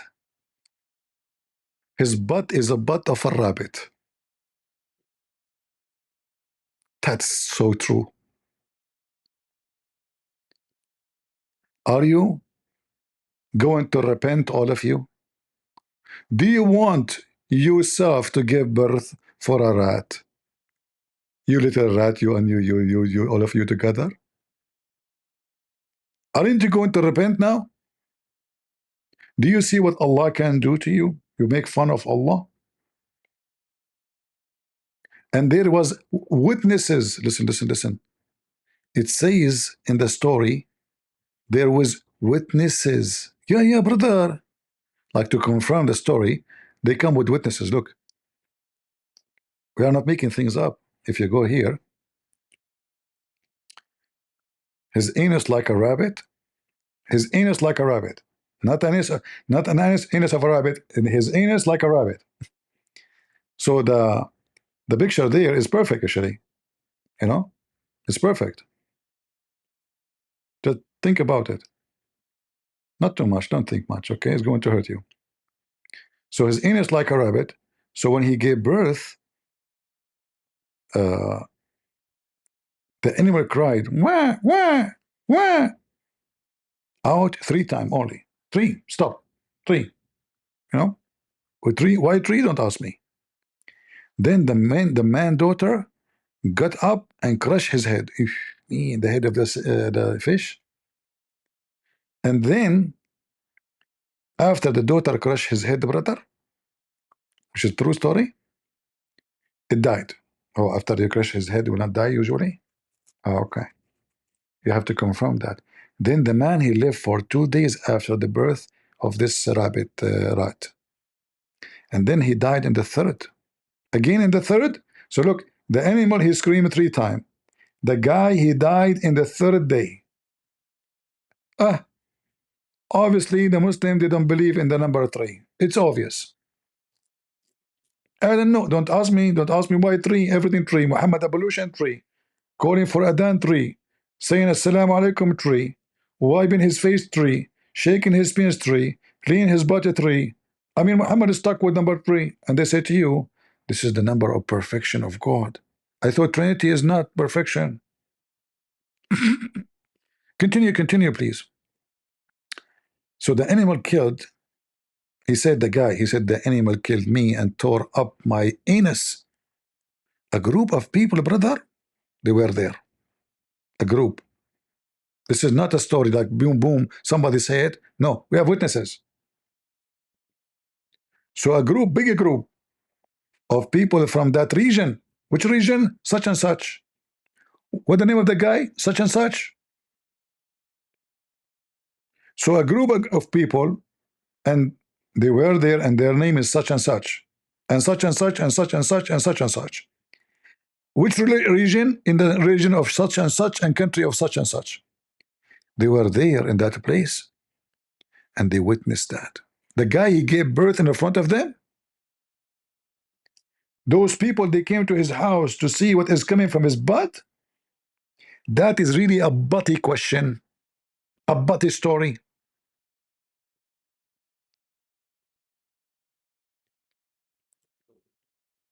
Hello? Brother, can you invite Muhammad Hijab and Lili Dawa? And yes, all the Dawa guys, because we have a Muslim, he made fun of the miswak, and now he is giving birth. Can you please come and witness? Sure. Can you bring your camera with you, brother? Have you ever heard of somebody, a man is delivering something from his butt, he invite the whole town to witness it? Are you sure? Brother, ask no questions. Chapter 5, verse 101. Now I know, some they will say to you, this guy is lying. The story does not say that, CP. The story does not say that, CP, and you are lying. And this is not Ibn Kathir saying that. It doesn't say that, CP. Hey, Abdul, it says that, look. Ibn Kathir. The beginning and the end. Ibn Kathir, Ismail ibn Umar ibn Kathir al-Qurashi al-Damashqi. Damashqi. You see it? And this is the page.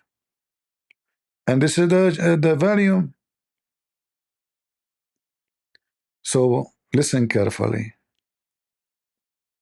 Don't listen to Christian Prince. Christian Prince is not telling you the truth. This is not the book of Ibn Kathir, even if it says Ibn Kathir, even if it's their website, even if it gives you the page number, even if it gives you the volume number. It doesn't say that, CP. It doesn't. The beginning and the end. Ibn Kathir, Ismail ibn Umar ibn Kathir al-Qurashi al-Damashqi. And this is my warning for you as the last thing to do today. You saw what happened to this infidel who made fun of the religion of Allah. By tomorrow, if you don't repent, all of you, there is something will come from your butt. Big and not beautiful.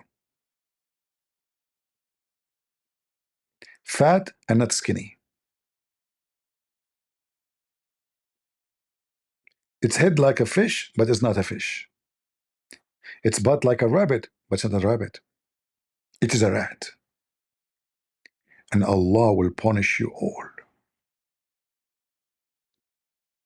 Who wanna bet that by tomorrow, all of you will give a birth to a creature like this, because all of you making fun of Allah? Just wait. And you know, speaking about just wait, this will remind me of the verse in the Quran. They ask Allah for a miracle. Allah said to them, wait, and I will wait with you. What the heck? They are asking you for a miracle. You said to them, wait, and I will wait with you? What the heck is that?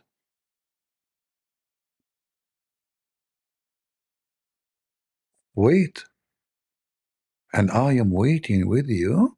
You are the one who will do the miracle. You are waiting for what?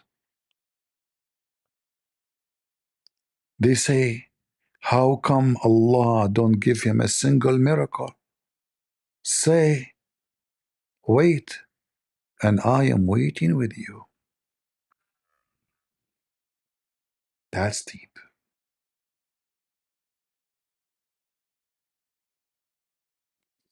Let us wait. It's coming. It's coming. Allah took him 600 years to send Muhammad after Jesus. So, already we have 1400 years is gone, and still there's no miracle for Muhammad. Wait, wait, and I'm waiting with you. And this all over the Quran. Wait, Allah said, and I'm waiting with you. What the heck? I am too waiting with you? Seriously? Everybody in the bus station, including Allah. So they keep challenging him. He said to them, wait, and we are waiting with you. Wow. What a true God. Stay away from them and wait, and I'm waiting with you. Potato. Anyway, I better finish for now. Otherwise, that will continue for the coming 10th century, because the garbage of Muhammad, as usual, is endless. Like the penis he promised his followers. Endless penis. From endless fabricated stories. From an endless fictional God. From an endless pervert prophet. Leave your comment, share the video, download it, and invite the Muslim to debate me if they dare. Happy Sunday, and don't forget to go to church if you did not go yet. God is good, so is Jesus, and we are the crusade. See ya.